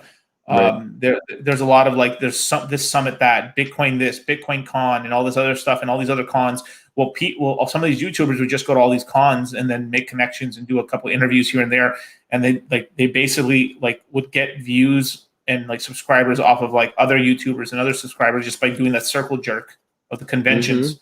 The convention shit. But then the reason that their followers are like they end up having all these followers and then no views in comparison is because it's a bunch of bullshit followers. Because like half the people that go to the conventions are really like they're kind of paying attention, but they're really like they're almost going to the like I know I met a lot of people there that are really they make money, they make a lot of money and they're cool and stuff, but they go there just to make sure they're like see what's going on. Just it's almost like they're checking a box, like I'm paying attention right now. And then they go and they fuck off after that. Like he's like, I went to the convention, so I mean, I'm pretty dialed in on what's going on right now, you know. But they're not really like watching videos and like keeping up with the news and everything like that, you know. Mm-hmm. Yeah. Yeah, it's terrible. Yeah, they just so many of them. They just give terrible advice. Like, it's just unbelievable. And then I don't know. I mean, it's really like it's a lot of crypto. Like, it's they'll tell you things. You gotta think about like people's motivations for doing stuff. Right. And that's why that's why I said like if it's the guy's job to do it and he's like not retired. Like a lot of people have said, like I've heard YouTubers say like, oh, if the price 100x, like I'm done doing this. Like you want to find someone that does it not for the money, but because they're trying to help people. Like me and you, we already made it. Like I can literally go to the beach and sip pina coladas and make a ton of money. Like I don't need to start a YouTube channel and stuff like that. But it makes me sad when I hear people. Like I've literally gotten messages on Telegram, like I've done like audio recordings on Telegram, like in different like DeFi rooms and stuff like that when something's going on. And like people have told me like, oh man, I was going to kill myself. I lost all this money, and you're giving me hope and stuff like that. So like, that's the only reason that I would want to do it. I don't want clout. I don't want any of that shit. I just, I want to help people because, I know what it's like to be broken. You're looking for hope. You want to be able to help your family. You want to be able to, just live, peaceful life where you don't have to worry about, money and bills and all that kind of stuff. So, that's what I want to see. I want to see more of that. And like, it's just so much bad advice that goes around and it really takes a long time and mistakes to be made for you to understand, to be able to separate the bullshit from the truth. And so, people getting hooked up with you and your class and stuff like that, I know you're going to, steer them right. So that's good. No, definitely. I mean, we've tried, we tried our best to try to teach people like we teach people how to fish, like how to like do it themselves and like learn how to do it and stuff. And it's not easy too. Cause like when we put people through these courses, I mean, it is literally like a fucking boot camp. Like it's like, I'm not buds training, but you know what I'm trying to say? Like, it's like some really hardcore shit where like, it's so like you end up going, you have no sleep basically. It's like, it's 80 hours of content within like 10 days. And like, it's like crypto boot camp. It's 4 to 5 hours in the morning, 4 to 5 hours in the night, and then rinse and repeat, rinse and repeat, rinse and repeat, rinse and repeat. And it's like you end up just a fire hose of information, but it gets you into fucking fighting shape. If you've already been in crypto for a long time, you jump in the course, it'll like, and then once you get out of the course, you're like, dun, dun, dun, dun, dun, dun. And then it gets you into fighting shape. It's the fastest way to get somebody from like knowing nothing to getting them at least competent enough to start using Uniswap and everything else and just kind of have a basic portfolio and making sure they don't get fucking just rinsed. And then the guys who've already been in crypto, like I know a lot of guys are like they took their foot off the gas and they're not really paying attention, and then this catches them up. They start paying attention again because it's that whole thing. It's like it's really once it's almost like the crypto game is almost a giant game of fucking hopscotch. It's like a pattern. It's like if you're a gamer, it's like League of Legends. Like the meta changes, and if you don't know what's going on, you got to catch up, before you play. Otherwise, you're gonna get wrecked. Exactly. So it's the whole thing. Like you get in the course and you start learning the pattern, and then once you learn the pattern, oh shit, you're out in the real world. Oh fuck, and then then from there you're doing A-okay from there. It's that sort of stuff too. And then here's like the one thing that I love the most about it is like, dude, I just love all the community and people and stuff because there's going to come a time and point where like some of these people are probably the only people you're really going to be able to talk to. Like in terms of like its safety in a way, because like everyone started around the same time, everyone's roughly in the same level. Some people a little richer, some a little poorer, but like everyone knows each other. It's like there's tips and tricks. It's a hive mind, and it's going to get to a point within a cycle or two where, fuck, man, the Citadel climb is going to be harder every cycle. It's getting more and more technically more difficult. Like 17 was just like the strategy I did, which was like the retard strategy, but it fucking worked, was just buy Bitcoin, Ethereum, and Litecoin. Yeah. And fucking worked. This one is like, all right, you guys, we need to get Aave at this point, then Celsius. Oh, we need to make sure to buy Hex and stuff. Oh shit, Chainlink. Oh fuck. All right, we need a yield farm. Dude, this cycle is like what 40 times more difficult than the last cycle in terms of stuff to learn. It's crazy. Like all you had to know about that one is ICOs. You just had to learn how to do an Ethereum transaction to send some Ethereum and have a MetaMask. I think that's it. And then just read that's it. Yeah, diminishing returns on the top coins make it really, really hard. So like while those are safer, you know. So like someone was saying, well, is like all of crypto like a scam? No, not at all. It's just like, you know, so most coins are like penny stocks, right? So some are going to be scams, maybe even most. And then you're going to have some like, you know, mid caps that are like, you know, small companies, and there's a lot of promise in them and they're less risk. And then you have blue chips, right? And the blue chips are very low risk, but potentially low reward. But even Bitcoin, right, is going to outperform 99.9% of the stocks in existence, right? Yeah. So, correct. So no, it's the crypto is literally your best chance to escape the rat race. And yeah, I mean, for me, I mean, it was a huge blessing. And I mean, like, you know, with everything that was going on in the world, like healthcare wise, I am very happy to get out when I did. And yeah. And I can thank crypto for that. So it's amazing. No, I remember I would just literally like I'd be doing my work and then just be dreaming of like crypto basically. Like that's all I would listen to. It's just we talked about that. Like I'd have like a, you know, an earpiece in, and I was like consuming tons of crypto content, you know. And a lot of it was trash, you know, and you know, even you know, the idiots in the crypto space, sometimes they'll say something, you know, that's good. So I don't dismiss everything people say, but you know, when I see them shilling a lot of dumb stuff, and I know a lot of people are going to get wrecked, it's sad. And you know, like some people just never point it out. It's like, well, you remember you shilled here, and then like literally it dumped, and it never went back up. Well, it's like every time that somebody shows that somebody did that, it was like, okay, well, somebody was definitely right there, and they might have not made it out, you know. And yeah, it's hard, and like you have to be really, really concerned when someone, and this is an example of like BitBoy, right? It's like every show, every week, he's saying a new project. Okay, there is not enough good projects that I would recommend somebody that I could tell somebody every week a new crypto project, right? Like that is just going to lead people to get wrecked. So many people will message me and they say, hey, what should I be looking at? And I'm like, yo, I'm in the lab right now. Like I'm looking. I don't see a big move to be made right now, you know? Right. Good night, Henry R. I'm also from Florida. Oh yeah, hexologist. Yes, and that's what I was thinking about when I said that. Like, yeah, like he'll go back in time and like point out, like, well, you said this and your followers got wrecked, you know. But there's a lot of that. Yeah. It's sad that like you can pretty much do that for almost everybody, you know. And look, some people are going to make mistakes. Okay, like you can't help, you know, if you shill something and it's exploited or something like that. That happens. It happens, yeah. But you know, it's about consistency, right? It's about consistency. Like you should be consistent in your wins. You shouldn't be living off of referrals. You shouldn't be living off of people watching your channel. You should be making money in crypto, and so your followers are winning with you. You know, you're gonna take some L's. I've taken L's. Like it is what it is. But that's why you diversify. You don't go all in on anything. Right. You don't. I do remember. I do remember throwing in like 50 G's into a project and shit, and just being like, "Oh, look, 15,000, amazing!"